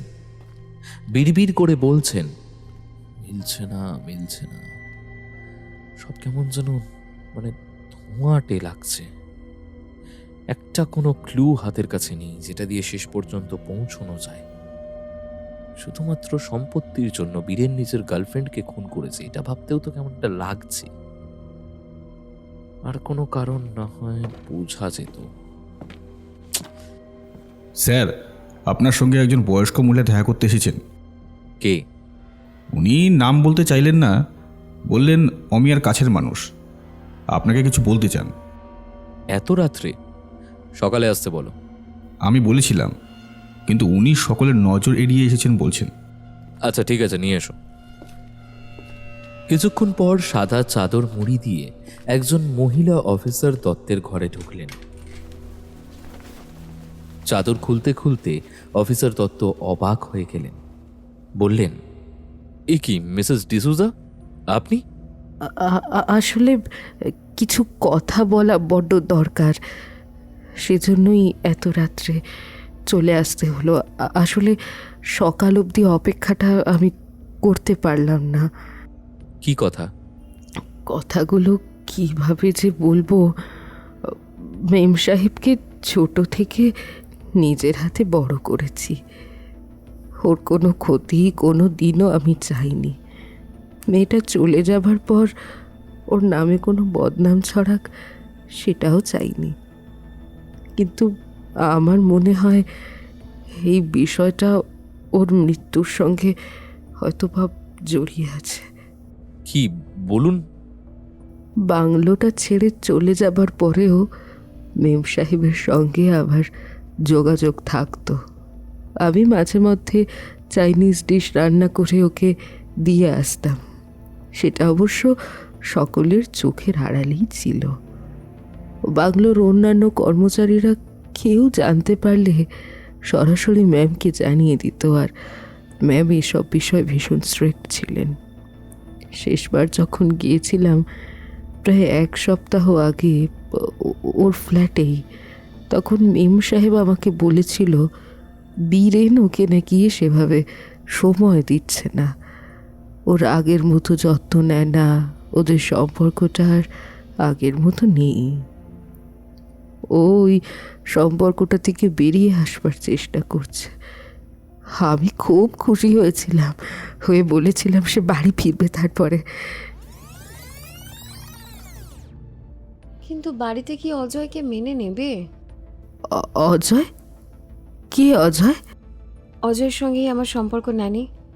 ও আমাকে ভীষণ ভালোবাসে। যেভাবে তুলোতে আঙুল জড়িয়ে রাখে মানুষ, ঠিক সেইভাবে অজয় আমাকে জড়িয়ে রাখে, যত্নে, ভালোবাসায়। আমাকে কখনো না একা থাকতে দেয় না, জানো।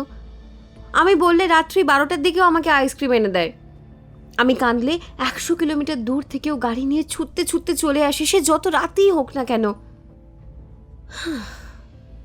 পুরুষ মানুষ যে এইভাবে কাউকে ভালোবাসতে পারে, সেটা অজয়কে না দেখলে আমি বুঝতেই পারতাম না।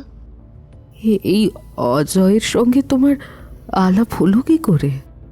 আমি একটা লাইব্রেরি থেকে ফিরছিলাম, তখন ওর গাড়ির সঙ্গে আমার গাড়ির ধাক্কা লাগে। অজয় তখন আমাকে ওর গাড়িতে করেই ফ্ল্যাটে নিয়ে আসে। তারপর আমার পায়ে লাগা চোটে মলম লাগিয়ে দেয়। আমাদের অনেক কথা হয়, আর তারপর থেকেই আমাদের বন্ধুত্ব। প্রায়ই আমরা একসঙ্গে দেখা করি, কথা বলি। আমি বীরেনকে এখনো অজয়ের কথা বলিনি, জানো। তোমাকেই প্রথম বললাম। অজয় দেখতে কেমন মেম সাহেব? তুমি দেখবে? দাঁড়াও, এই দেখো, আমি নিজে হাতে অয়েল পেইন্টিং করেছি। বেশ দেখতে তো, লম্বা চওড়া, তোমার সঙ্গে ভালো মানাবে।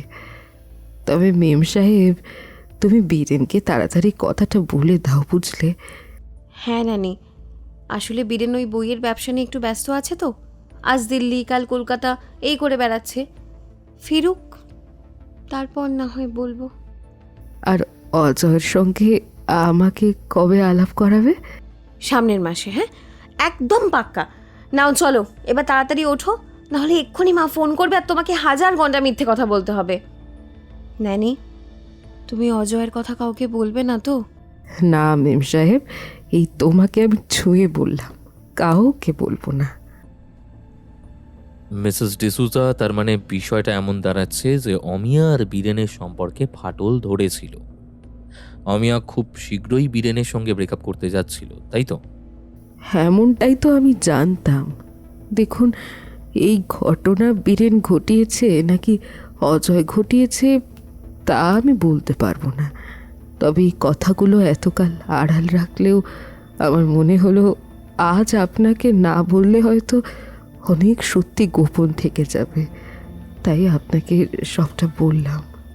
আচ্ছা, অজয়ের ছবিটা তো আপনি দেখেছিলেন, ওটা কি আপনার মনে আছে? ওটা তো অমিয়ার ঘরেই আছে, ওর আলমারির মধ্যে, ওখানেই রাখা। আপনারা খুঁজলে পেয়ে যাবেন, না পেলে তখন না হয়। ওকে, আপনাকে অসংখ্য ধন্যবাদ, এবার আপনি আসতে পারেন। উফ, একটু একটু করে জল ক্রমশ ঘোলা হচ্ছে। বীরেন, অজয়, শুভ্র, কি রয়েছে এইসবের মধ্যে কিছু বোঝা যাচ্ছে না। অন্যদিকে ওপর মহল থেকে ক্রমশ চাপ আসছে কেসটা সলভ করার জন্য। এবার এই অজয়টাকে খুঁজতে হবে।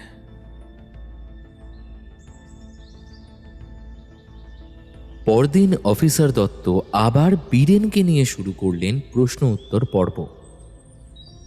বীরেন, আপনি একটা সত্যি কথা আমাদের থেকে লুকিয়ে গিয়েছেন। কি কথা? অজয়ের বিষয়ে। আপনারা কি করে জানলেন? কি করে জানলাম সেটা বড় কথা নয়, বড় কথা হচ্ছে আপনি আমাদের সত্যিটা বলেননি কেন। দেখুন, ভালোবাসা আর ইনফ্যাচুয়েশনের মধ্যে যে একটা পার্থক্য আছে সেটা নিশ্চয়ই আপনি বোঝেন অফিসার।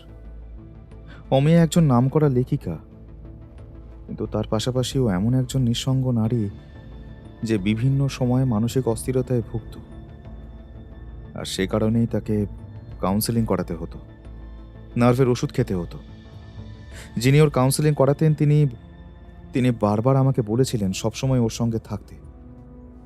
আপনজনের স্পর্শ, আপনজনের সঙ্গ ওর ভীষণভাবে প্রয়োজন ছিল।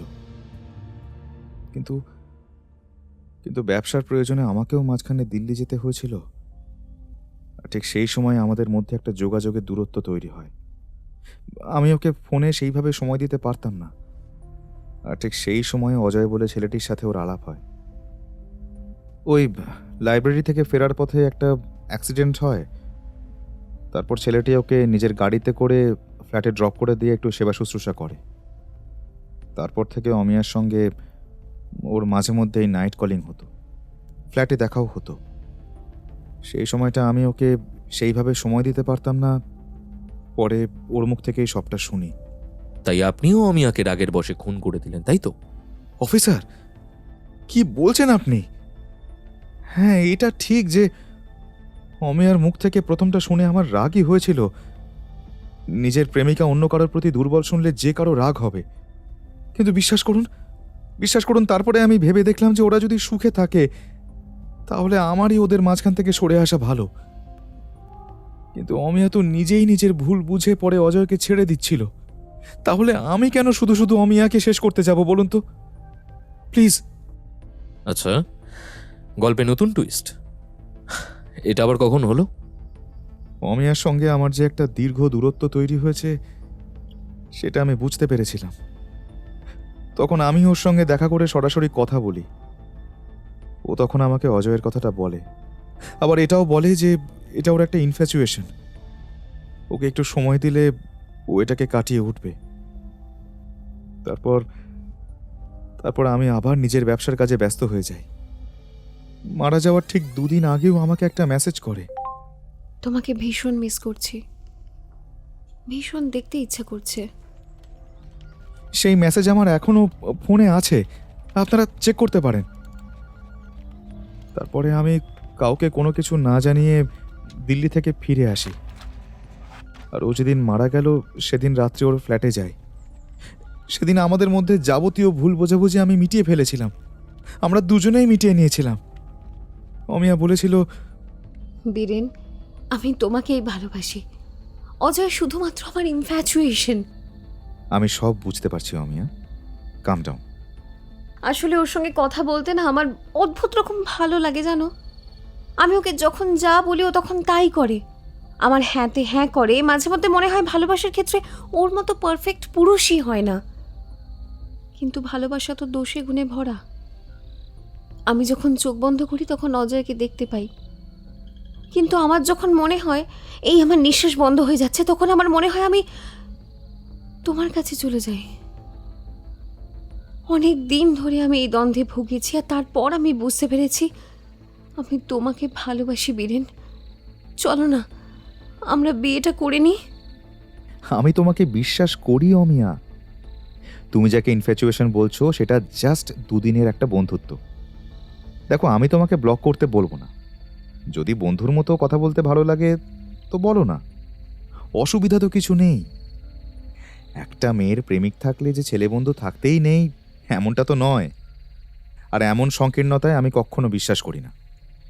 হতেই তো পারে একজন ভালো বন্ধু হিসাবে অজয় একদম পারফেক্ট।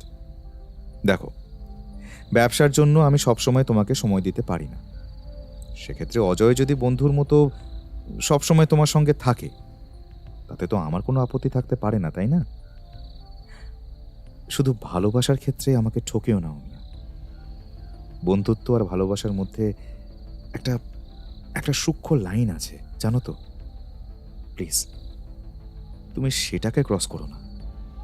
না বীরেন, অজয়ের মধ্যে একটা অদ্ভুত আকর্ষণ আছে। ওর সঙ্গে দীর্ঘদিন বন্ধুত্ব রাখলে আমি হয়তো আরো বেশি করে জড়িয়ে পড়ব। আমি ওর সঙ্গে কথা বলে সবটা শেষ করে দেব, তুমি চিন্তা করো না। সেদিন রাত্রে আমাদের মধ্যে ঠিক এতটাই কথা হয়েছিল। তারপর আমরা একটু ড্রিঙ্কস করি, একটু নাচ গান করি, আর তারপরেই। আচ্ছা, অমিয়া সেই রাতে আপনার সামনে কতবার নার্ভের ওষুধ খেয়েছিল? একবার। কেন বলুন তো? না, আসলে রিপোর্ট অনুযায়ী নার্ভের ওষুধের ওভারডোজে ওর মৃত্যু হয়েছে। তার মানে এই দাঁড়ায় যে ও সেই রাত্রে অনেকগুলোই নার্ভের ওষুধ খেয়েছিল, প্রায় 4 থেকে 5টা তো হবেই মিনিমাম। আমিও সেটাই ভাবছি অফিসার, সেই রাত্রে এমন কি হলো? আচ্ছা আচ্ছা, এমনটা নয় তো যে আমি বেরিয়ে আসার পর ও অজয়ের সঙ্গে যোগাযোগ করে আর অজয় হয়তো ওকে কোনোভাবে ব্ল্যাকমেল করেছিল, আর সেটা নিতে না পেরেই ও এই কাজটা ঘটিয়েছে? এমনটা তো। আবার এটাও তো হতে পারে অজয়ের সঙ্গে সম্পর্ক জেনে আপনি এই কাণ্ড ঘটিয়েছেন। অমিয়ার প্রতারণা আপনি মানতে পারেননি। তার জন্য তো প্রমাণ দরকার অফিসার। আপনি প্রমাণ করুন না আমি দোষী। বারবার আমাকে প্রশ্ন না করে প্রমাণ নিয়ে আসুন না, তারপর আমাকেও না হয় ফাঁসি কাটে ঝুলিয়ে দিন। আমার আর ভালো লাগছে না। অমিয়া নেই, আমারও আর বাঁচার ইচ্ছা নেই, পারছি না আমি। অফিসার দত্ত বীরেনকে জেরা পর্ব সমাপ্ত করে থানায় নিজের চেয়ারে গিয়ে বসলেন। ঠিক সেই সময় তার মাথায় একজনের কথা এলো। ঠিক সেই মুহূর্তে তিনি ফোন করে বললেন, নমস্কার, আমি থানা থেকে বলছি, মিস্টার দত্ত। অমিয়া মৃত্যু রহস্যের ব্যাপারে তদন্ত করতে আপনার সহযোগিতা প্রয়োজন। আপনি যত তাড়াতাড়ি সম্ভব থানায় এসে আমার সঙ্গে যোগাযোগ করুন। আধ ঘন্টা পর থানায় একজন দীর্ঘদেহী সুশ্রী মহিলা এসে ঢুকলেন। অফিসার দত্তের সামনে রাখা চেয়ারটা টেনে নিয়ে বসে বললেন, হ্যাঁ অফিসার বলুন, আমি নিধি, অমিয়ার ছোটবেলাকার বান্ধবী। আমরা একসঙ্গেই বেড়ে উঠেছি।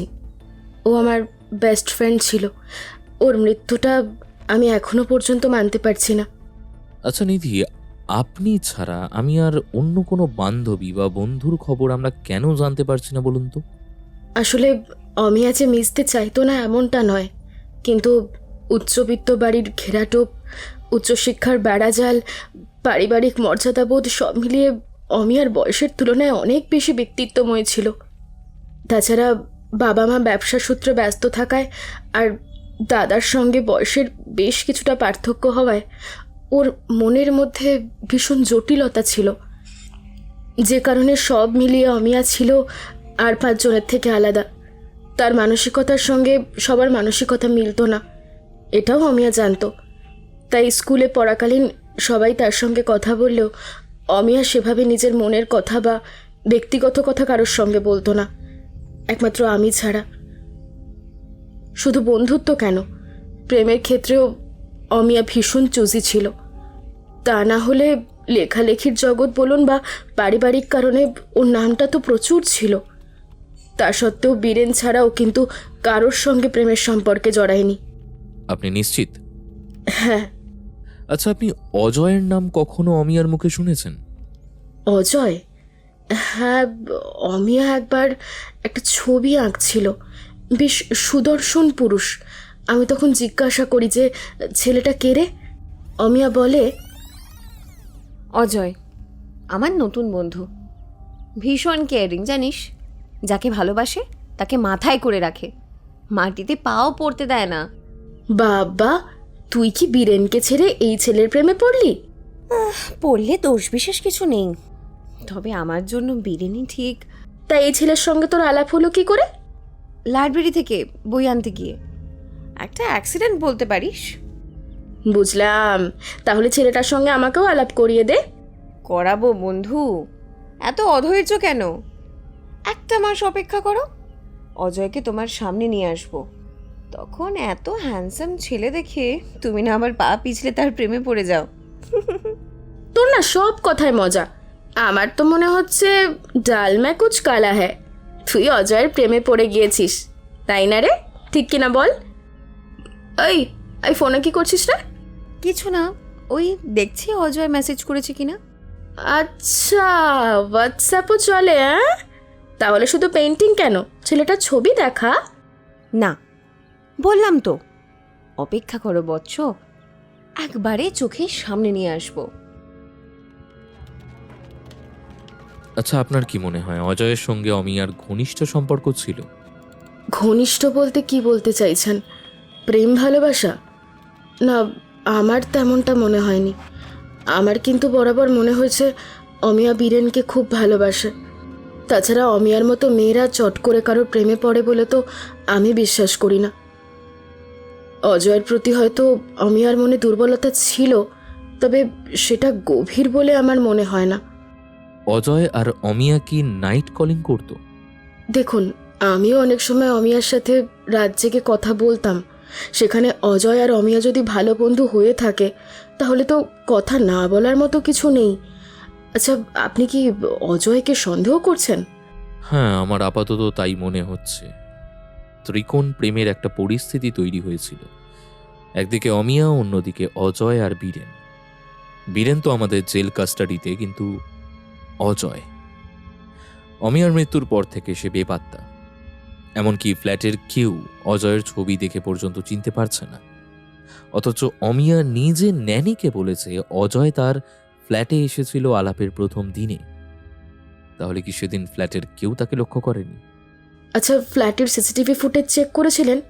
হ্যাঁ, তবে অজয়ের ফুটেজ পাইনি। আমার মনে হচ্ছে কোনোভাবে অজয় এসেছিল সেই দিনের সিসিটিভি ফুটেজটা হয়তো মিস গেছে, নয়তো অজয় ছেলেটি অত্যন্ত ধূর্ত। কোনোভাবে সে নিজেকে সমস্ত প্রমাণের আড়াল করে রাখতে চাইছে। বিদেশি গল্পে এমনটা হয়, সিসিটিভি ফুটেজের সামনে কয়েক সেকেন্ডের জন্য স্টিল ছবি দিয়ে চুরি করে নেওয়া হয়। সেক্ষেত্রে গার্ডকে হাত করাটাও খুব একটা চাপের নয়। কিন্তু আমি ঠিক বুঝতে পারছি না অমিয়া অজয়কে ভালোবাসতো কি না। দেখুন, আমার মনে হয় না যে অমিয়া অজয়কে ভালোবাসতো। ও আমাকে যে কথাগুলো বলেছিল সেগুলো একটু সিরিয়াস মুডে বললেও আমার মনে হয়েছিল কথাগুলো মজার ছলেই বলা। কারণ ওই একদিন ছাড়া অজয়ের নাম কিন্তু আমি আর কখনো অমিয়ার মুখে শুনিনি। এবার দেখুন, আমরাও তো মাঝে মধ্যে বলি যে আমরা আমির খানের ফ্যান, সালমান খানের ফ্যান। এর মানে তো এই নয় যে নিজেদের স্টেডি বয়ফ্রেন্ডদের ছেড়ে তার পিছনে ছুটছি। তার মানে আপনার কথা অনুযায়ী অমিয়ার একটা ভালো লাগা বা দুর্বলতা থাকলেও অজয় কখনোই তার ভালোবাসা হয়ে উঠতে পারেনি বীরেনের মতে। আর তেমনটাই যদি হয় তাহলে তো এমনও হতে পারে যে অজয় অমিয়াকে জোর করেছিল সম্পর্কে জড়ানোর জন্য, আর সেখান থেকেই কোনোভাবে হতে পারে। বুঝেছি, ধন্যবাদ। আপনি এবার আসতে পারেন, আবার দরকার হলে ডেকে পাঠাবো। নিধি বেরিয়ে যাওয়ার পরে মিস্টার দত্তের junior officer mister Majumdar file হাতে নিয়ে ঘরে ঢুকলেন। স্যার, একটা দরকারি কথা বলার আছে। বলো। অমিয়ার পোস্টমর্টম রিপোর্ট এসেছে স্যার। সেখানে লেখা আছে যে অমিয়া প্রথমে কোনো কিছু দেখে অত্যাধিক ভয় পেয়ে যায়, তারপর ওর প্যানিক অ্যাটাক হয় প্রথমে। এরপর সেই অবস্থায় ওর নার্ভের ওষুধ খেতে যায়, আর সেই মুহূর্তেই ওর আরও দুটো অ্যাটাক হয়। ভয়? হ্যাঁ স্যার, ভয়। আচ্ছা, আর কোনো ক্লু? হ্যাঁ স্যার, গার্ডের তরফ থেকে জানতে পেরেছি যে রাত্রে অমিয়া মারা যায়। সেই রাত্রে তার এক বন্ধু মদের বোতল নিয়ে ফ্ল্যাটের নিচে এসেছিল। সেই সময় বন্ধুকে বসিয়ে রেখে সে কিছুক্ষণের জন্য ফ্ল্যাটে লাগোয়া তার ঘরের মধ্যে ঢুকে যায়, আর ঠিক সেই সময় লাল রঙের হুডি পরে একজন নাকি অমিয়ার ফ্ল্যাটে গিয়েছিল। গার্ডের বন্ধু খাতা এগিয়ে দিলে সে সেখানে নামের জায়গা লেখে অচেনা পথিক। সম্পর্ক হিসাবে লিখে দিয়ে যায় সে নাকি অমিয়ার বন্ধু। এদিকে গার্ডও তার বন্ধু। দুজনেই মদের ঘরে ছিল বলে তারা সেভাবে প্রশ্ন করতে পারেনি। মিনিট 10 মধ্যেই তিনি ফ্ল্যাট থেকে নেমে আসেন। আচ্ছা, এই অচেনা পথিকটা রাত কটার সময় অমিয়ার ফ্ল্যাটে গিয়েছিল? 10:30। অমিয়ার মৃত্যুর সময় তো রাত 11:10। ভদ্রলোক 10:15 ছিলেন। তার মানে যদি ধরে নিই ভদ্রলোকটা 10:40 বা 45 ফ্ল্যাট থেকে নিচে নেমে এসেছেন, তাহলে এই ঘটনার মিনিট 25 পরেই অমিয়ার মৃত্যু হয়। হতে পারে এই ভদ্রলোক এমন কিছু বলে গিয়েছিলেন যার পর অমিয়ার অ্যাটাকটা হয়। মজুমদার, এই অচেনা পথিককে জানার চেষ্টা করো। সিসিটিভি জোগাড় করেছে স্যার, কিন্তু লাল হুডি, চোখে সানগ্লাস ছাড়া আর কিছুই দেখা সম্ভব হচ্ছে না। চেনা যাচ্ছে না মানুষটাকে। আমি শিওর এই লোকটাই অজয়। অজয়? অমিয়ার মৃত্যুর কিছু মাস আগে অজয়ের সঙ্গে অমিয়ার বন্ধুত্ব হয়। কিন্তু জানো তো মজুমদার, অবাক করা বিষয় হচ্ছে এই ছেলেটির ছবি দেখালেও ফ্ল্যাটের কেউ তাকে আগে চিনতে পারে না। অথচ অমিয়া তার ন্যানিকে বলে অমিয়ার মৃত্যুর কিছু মাস আগে অজয়ের সঙ্গে অমিয়ার বন্ধুত্ব হয়। আমার তো মনে হচ্ছে এই ছেলেটা যখন ফ্ল্যাটে আসতো তখন একরকম লাল হুডি পরে আসতো হয়তো, তাই হয়তো ওর মুখ কেউ এখনো দেখেনি। স্যার, তাহলে এই অজয়কে ধরবেন কি করে? দেখো, খুনি যতই চালাক হোক না কেন সে ঠিক ধরা পড়বে। কিন্তু আমি এটা বুঝতে পারছি না অমিয়া কি দেখে ভয় পেয়ে একসঙ্গে এতগুলো নার্ভের ওষুধ খেলো। তবে কি অজয় তাকে ব্ল্যাকমেল করেছিল? সম্ভব স্যার, তার জন্য আমাদের অজয়কে খুঁজতে হবে। যাকে খুশি খুঁজুন, আমাদের ছেলেকে ছেড়ে দিন। সুখদেববাবু, আপনি অবাক হলেন? দেখুন, যে রাত্রে অমিয়ার দাহ হলো সে রাত্রে আমি কোনো ব্যবস্থা নিইনি। মেয়েটার মৃত্যুর একটা কিনারা হোক, আমিও সেটা চেয়েছিলাম। তার মানে এই নয় আমার ছেলেটাকে 3 দিন ধরে আপনারা আটকে রাখবেন। 3 দিন ধরে বীরেনকে জেল কাস্টাডিতে ধরে রেখেছেন, অথচ ওর বিরুদ্ধে কোনো বড় প্রমাণ নেই। সব থেকে বড় কথা, বীরেন অমিয়ার ঘর থেকে বেরিয়ে আসার পরেও অমিয়ার ঘরে আরও কেউ ঢুকেছিল, কিন্তু আপনারা তাকে খুঁজে না পেয়ে আমার ছেলেকে ধরে রেখেছেন। বীরেনের জামিনের পেপার নিয়ে এসেছি, এবার ওকে ছেড়ে দিন। মজুমদার, বীরেনকে ছেড়ে দিন। তবে সুখদেববাবু, আপনাকে জানিয়ে রাখি, তদন্তের স্বার্থে কিন্তু আমাদের বীরেনবাবুর সঙ্গে আবারও কথা বলতে হতে পারে। বেশ, কথা বলুন। কথা বলতে তো বাধা দিচ্ছি না, কিন্তু কোনো প্রমাণ ছাড়া এরকম একটা ঘটনায় সন্দেহ করে আমার ছেলেকে আটকে রাখাটা যে আমার সম্মানের জন্য কতটা ক্ষতিকর সেটা তো আপনাদের ভেবে দেখা উচিত, তাই না? আমি অমিয়ার বাবার মতো প্রতিপত্তিশালী না হলেও কিছু প্রভাব কিন্তু আমাদেরও আছে। এটা ক্ষমতা দেখানোর জায়গা নয় সুখদেববাবু। অমিয়া আপনার হবু পুত্রবধূ ছিল। সে যদি আত্মহত্যা করত তাহলে একটা আত্মহত্যার চিঠি অন্তত পক্ষে লিখে রাখত।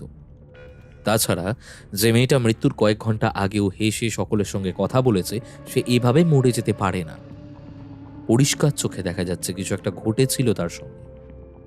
সেক্ষেত্রে আপনারা যদি সহযোগিতা না করেন তাহলে কিভাবে চলবে? সহযোগিতা তো করেছি অফিসার। এই তো বীরেনও চলে এসেছে।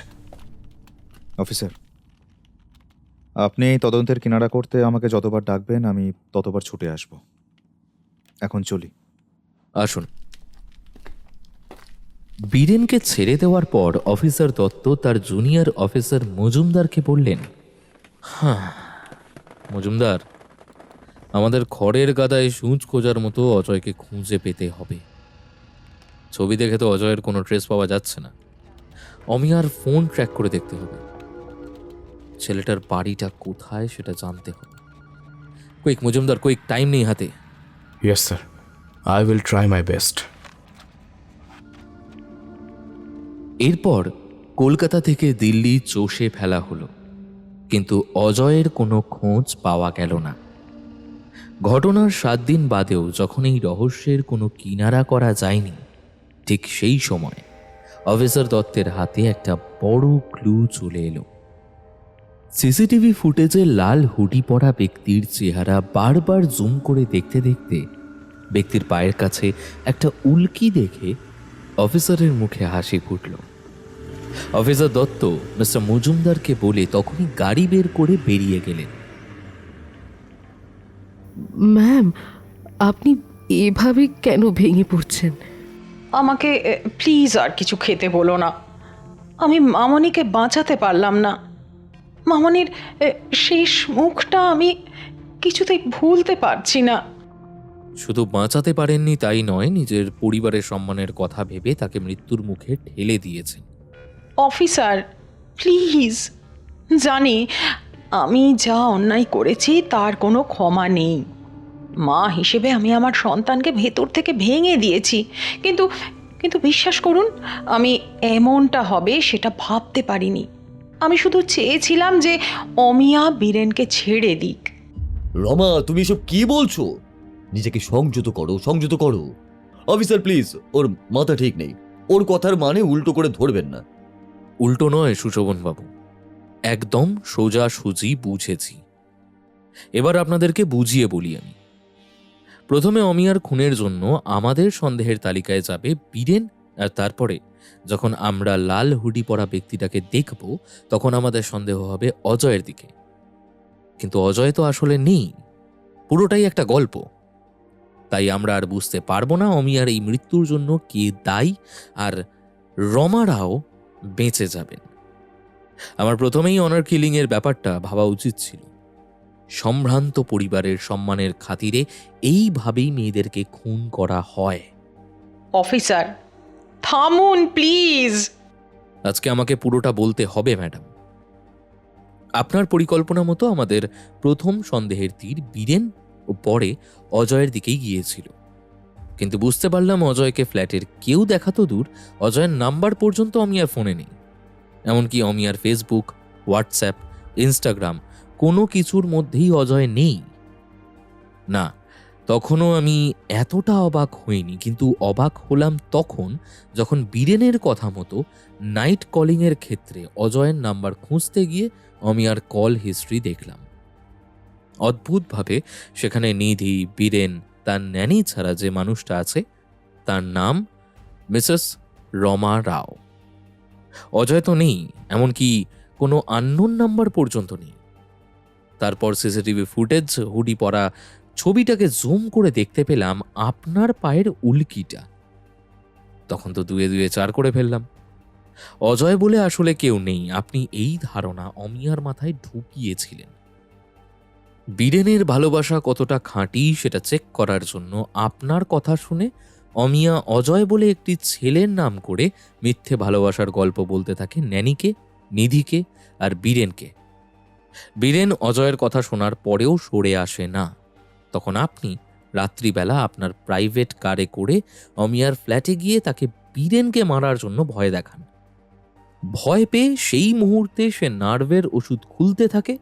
আপনি তার ভয়ের সেই সুযোগ কাজে লাগিয়ে জলের মধ্যে 4টে থেকে 5টার মতো ওষুধ মিশিয়ে দেন। তারপরে নিচে নেমে চলে আসেন।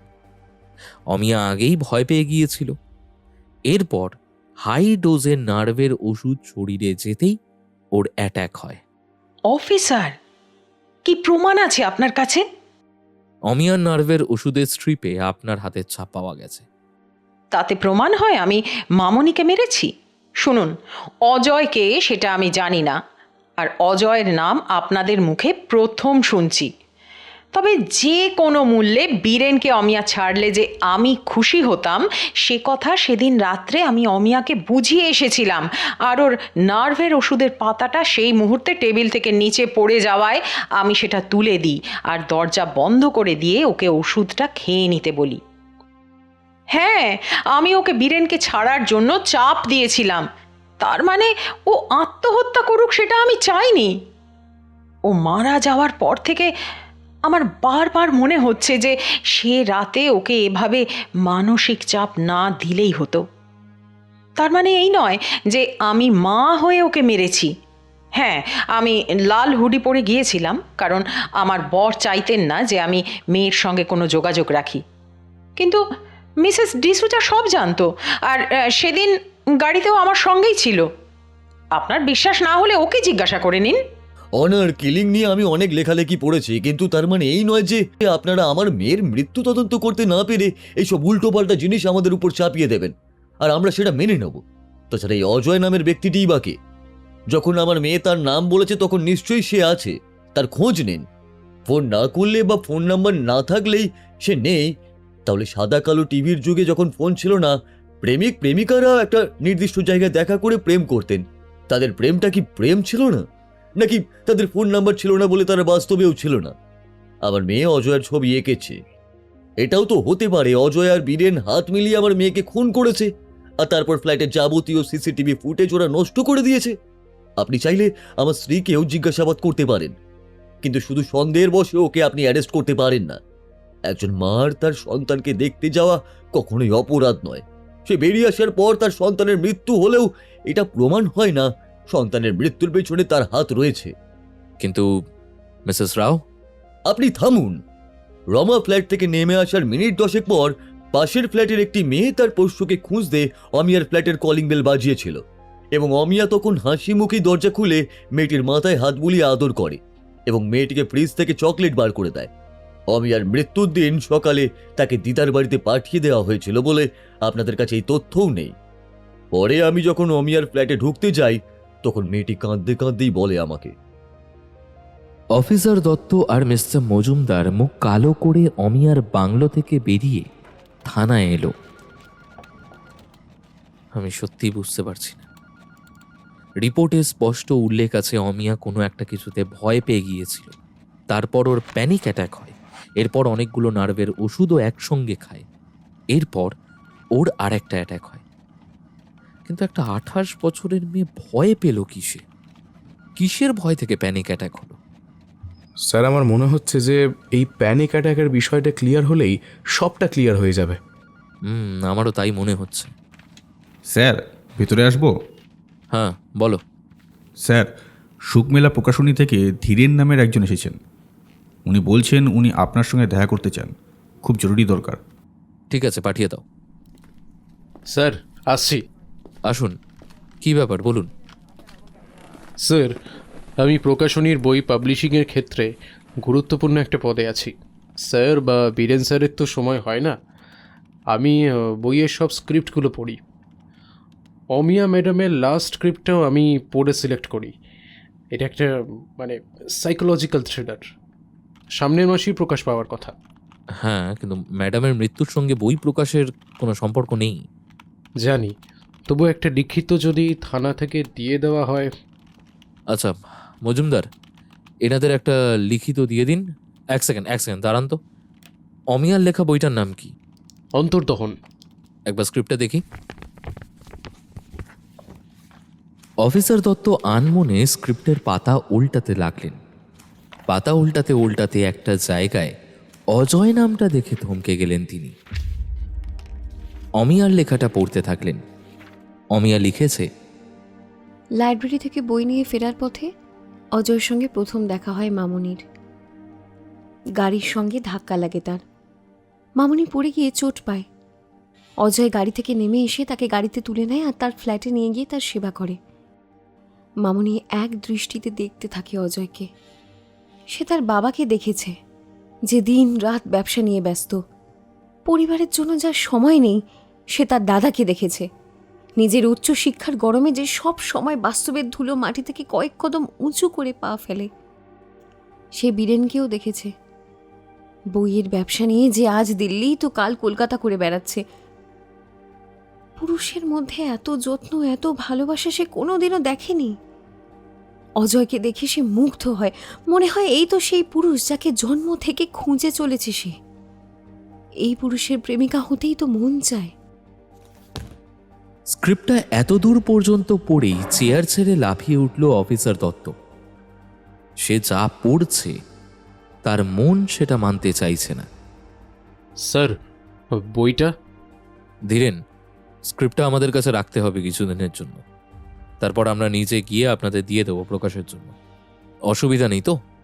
অসুবিধা নেই স্যার, ম্যাম তো লেখাটা মেইল করেছিলেন। মেইলে আমাদের কাছে কপিটা আছে, আপনি চাইলে এই পুরো কপিটা রাখতে পারেন। হ্যাঁ, চলি তাহলে, আসছি।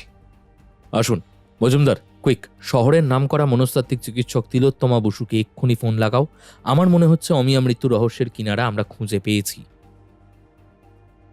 কয়েক ঘন্টা পর মনস্তাত্ত্বিক চিকিৎসক তিলোত্তমা বসুর চেম্বারে হাজির হন অফিসার দত্ত।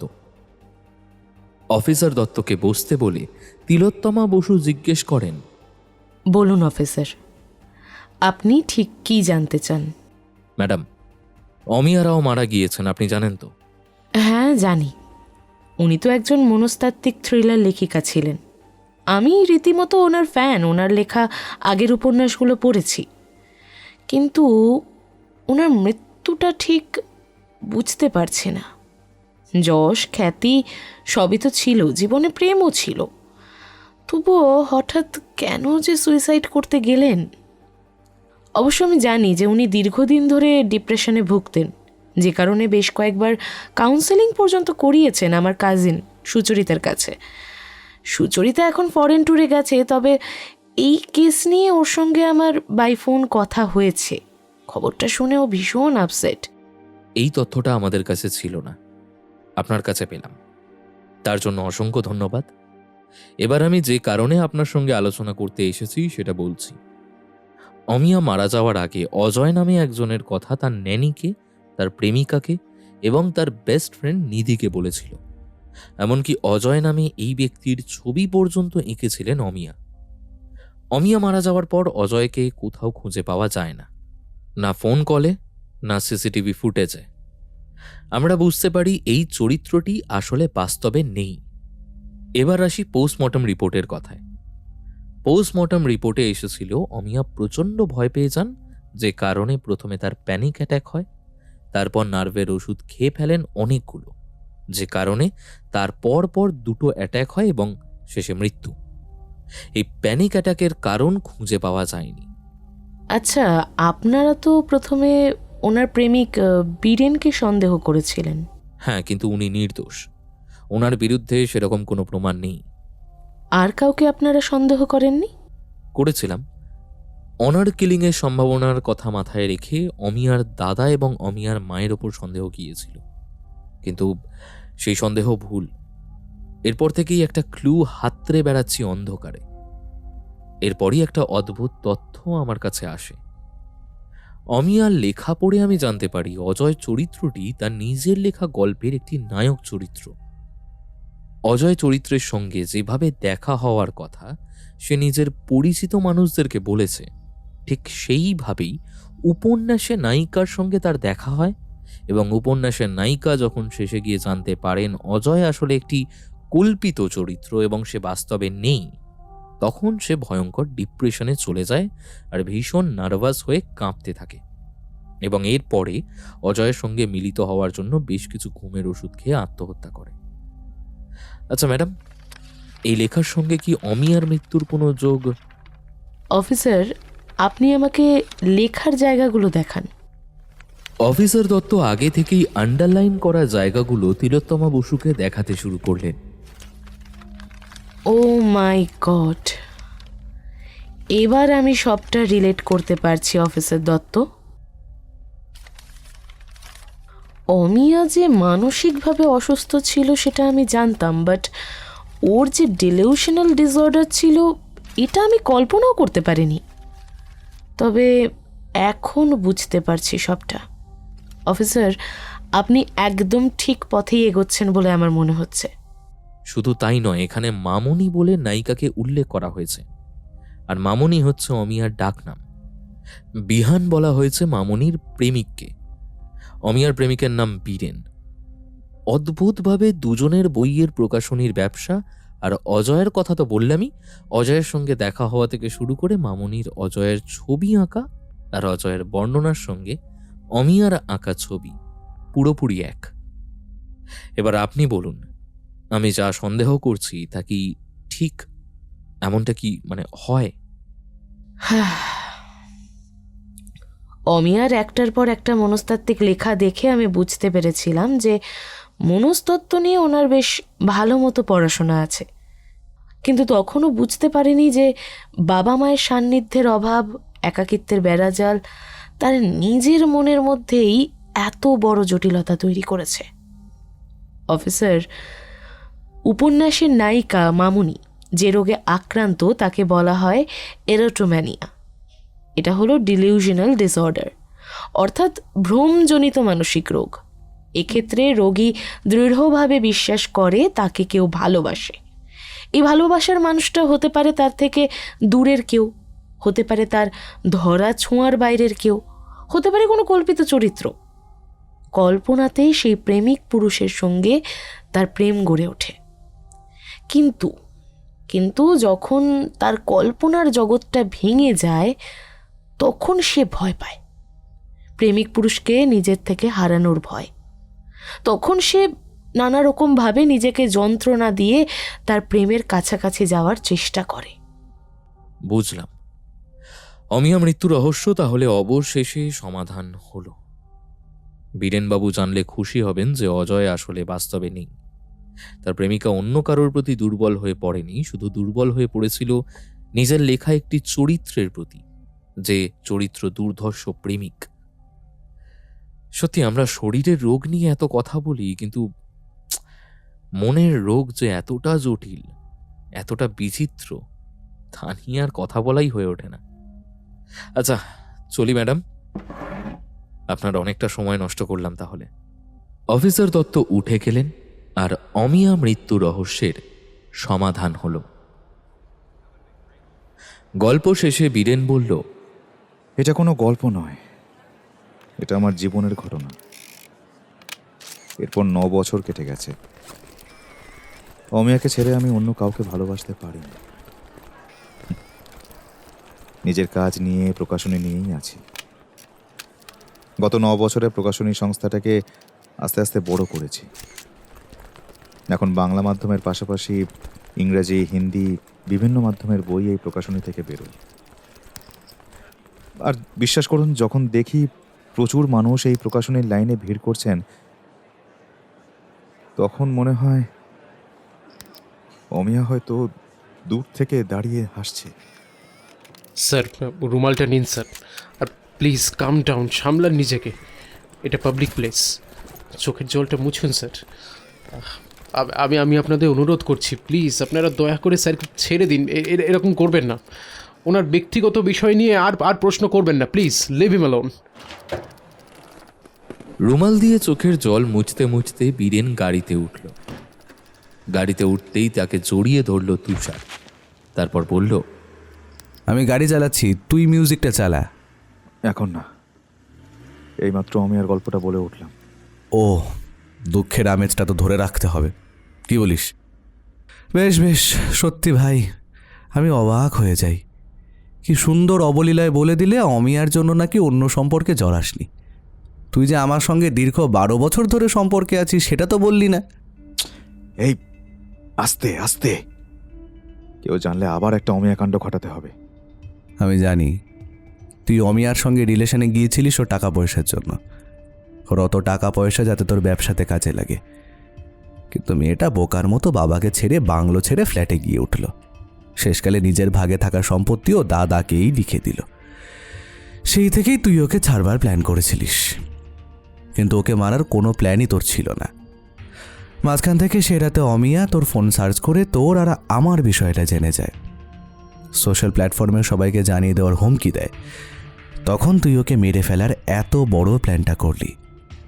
ওর থেকে ছুটকারাও মিলল, আর সবার কাছে তোর আর আমার গুড ইমেজও বজায় থাকলো। কেউ জানলই না যে তুই মেয়েদের প্রতি ইন্টারেস্টেড নয়। তোর সঙ্গে আমার কত বছরের সম্পর্ক। সত্যি প্ল্যানটা কিন্তু মায়েরই জব্বর ছকে ছিলিস। তুই সেটা ভেবেই খুশিতে থাক তুষার। তোর আমার বিষয় অমিয়া না জানলেও সে রাতেই আমি ওকে মারতাম। কিন্তু এটা না বললে তুই কি আর আমাকে সাহায্য করতিস? তাই তো তোকে ঢপটা দিতে হয়েছিল। অমিয়া যখন থেকে অন্তর্দাহন উপন্যাসটা লিখতে শুরু করলো, তখন থেকে আমি ওকে নায়ক, নায়িকা সবার নাম সাজেস্ট করতে থাকি। গল্পের চরিত্রের নায়িকা নিজের লেখা চরিত্রেরই প্রেমে পড়ে যাবে, সেটা জানতে পেরেই আমি পরিকল্পনা সাজাতে শুরু করেছিলাম। অমিয়ার বাবার টাকাতে প্রকাশনীটা যখন বড় করতে পারলাম না, তখন অমিয়াকেই কাজে লাগাতে চেয়েছিলাম। আর অমিয়াও বোকার মতো আমার কথা শুনে উপন্যাসের প্রমোশন করার জন্য ন্যানি, নিধি সকলকে অজয়ের গল্প বলতে থাকে। তারপর গল্পের স্ক্রিপ্টটা দেওয়া হয়ে গেলে আমি প্ল্যান গোটাতে থাকি। জানতাম একা সবটা করে ফেলতে পারলেও কাউকে সাহায্য লাগবে। বাবা তো এসব অন্যায় কাজে সাহায্য করবে না, তাই বাধ্য হয়ে তোকেই দলে টানতে হলো। এই বীরেন, কি ভাবছিস বলতো?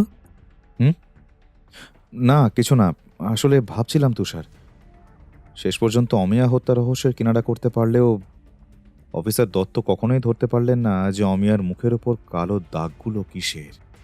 সে আর কি করে ধরবে বল? গার্ডকে তো ভালো মতো নেশা করিয়ে সে রাত্রে আমি তো বাথরুমের জানলা দিয়ে অমিয়ার ফ্ল্যাটে ঢুকেছিলাম।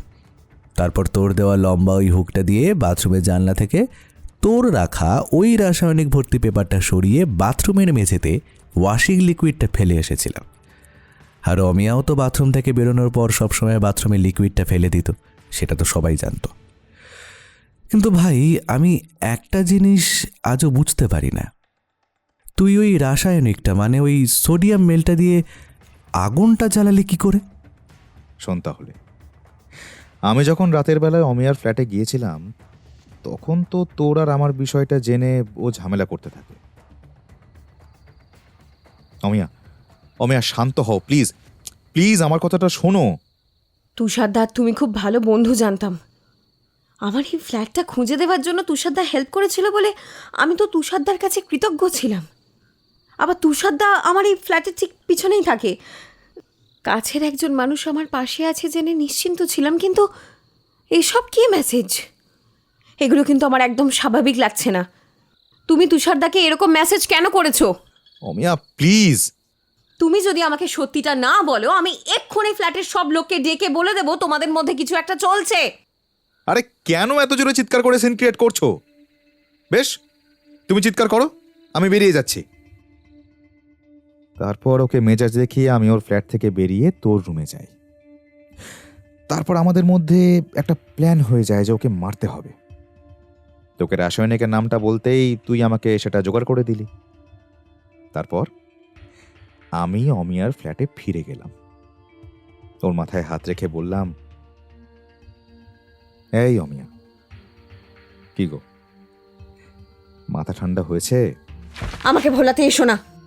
আচ্ছা, এবার আমার কথাটা একটু শোনো তো। তুমি যা ভাবছো সেটা সত্যি নয়, সিরিয়াসলি।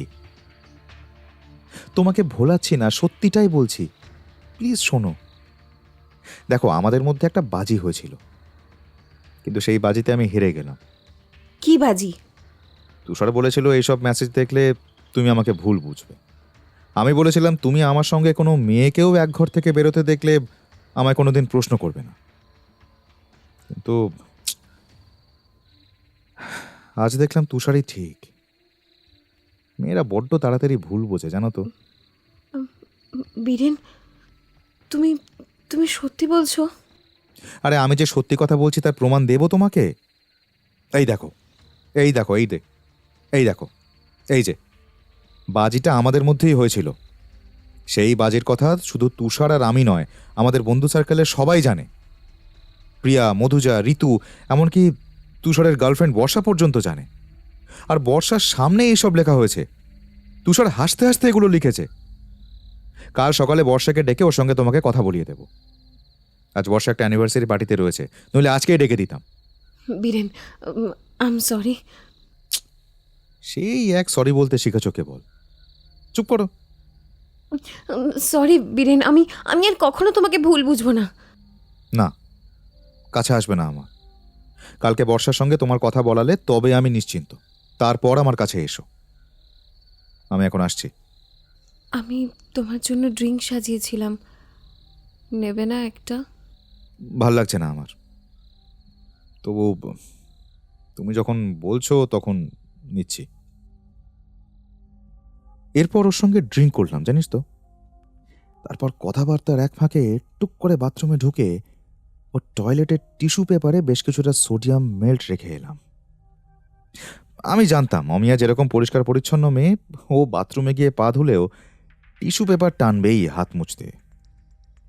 তখন টিস্যু পেপারটা টানতে গিয়ে সোডিয়াম মেল্টটা বাথরুমের মেঝের জলেতে পড়ে দাউ দাউ করে আগুন জ্বলতে শুরু করবে। আমার পরিকল্পনা মতোই কাজ হয়েছিল সেই রাত্রে। আগুন দেখেই ভয়ে অমিয়া রুমে চলে যায় আর চিৎকার করতে থাকে। হ্যাঁ, আমি যখন ওর বাথরুমে ঢুকেছিলাম তখন মনে হচ্ছিল ও চিৎকার করছে, কিন্তু বাথরুমের জানলা বন্ধ করে লাফিয়ে যখন আমার রুমের লাগোয়া ব্যালকনিতে নামলাম তখন কিন্তু বাইরে থেকে আর কোনো আওয়াজ শোনা যায়নি। কারণ ও ভয়েসের কাজ করতো বলে পুরো ঘরটা তো সাউন্ড প্রুফ করা ছিল। ঘরটা সাউন্ড প্রুফ করার মাস্টার প্ল্যানটাও কি তোরই ছিল? না, ভয়েস আর্টিস্টদের কাজের সুবিধার জন্য এটা করতেই হয়। তবে এটা আমার জন্য সাপে বড় হয়েছিল বলতে পারিস। তুই জানতিস প্যানিক অ্যাটাক হবে? 200% নিশ্চিত ছিলাম আমি। আরে আগুনে ওর মারাত্মক ভয় ছিল। আগুন দেখেই ওর প্যানিক অ্যাটাক হয়। তারপর ও জলের বোতল হাতড়াতে থাকে। আমি ওর জলের বোতলে 8টা নার্ভের ওষুধ মিশিয়ে দিয়েছিলাম, গ্লাভস পরে অবশ্য। আর আমি থাকাকালীন ওকে তো একটা নার্ভের ওষুধ খাইয়েই দিয়েছিলাম। আমি জানতাম প্যানিক অ্যাটাকের পর 8টা নার্ভের ওষুধ একসঙ্গে খেলে আবার অ্যাটাক হবে। কিন্তু আমার একটাই ভয় ছিল জানিস, সোডিয়াম মেল্ট মেঝেতে পড়লে একটা দাগ হয়ে যায়, সঙ্গে সঙ্গে সেটা তুলে না ফেললে ফরেন্সিক বিভাগের টেস্টে ধরা পড়ে যেত।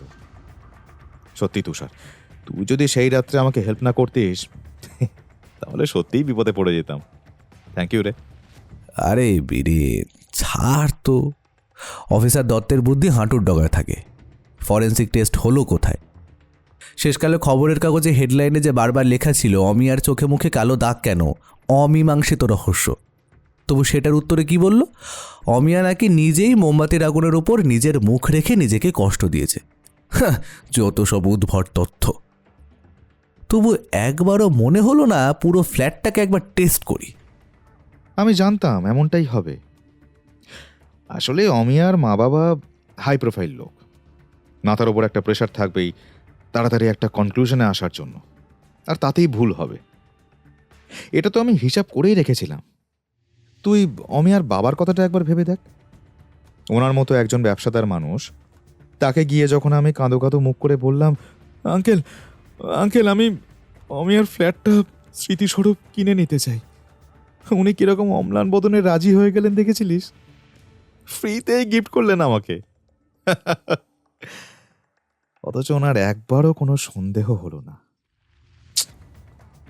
সাদে কি বলে, যত বড় মানুষ তত খাটো বুদ্ধি। তুষার হাসতে থাকে। তুষার জানে কিছুটা নিজের স্বার্থ থাকলেও বীরেন তার এবং তুষারের সম্পর্কের সত্যি আড়াল করতেই এত বড় বিপদ ডেকে এনেছে।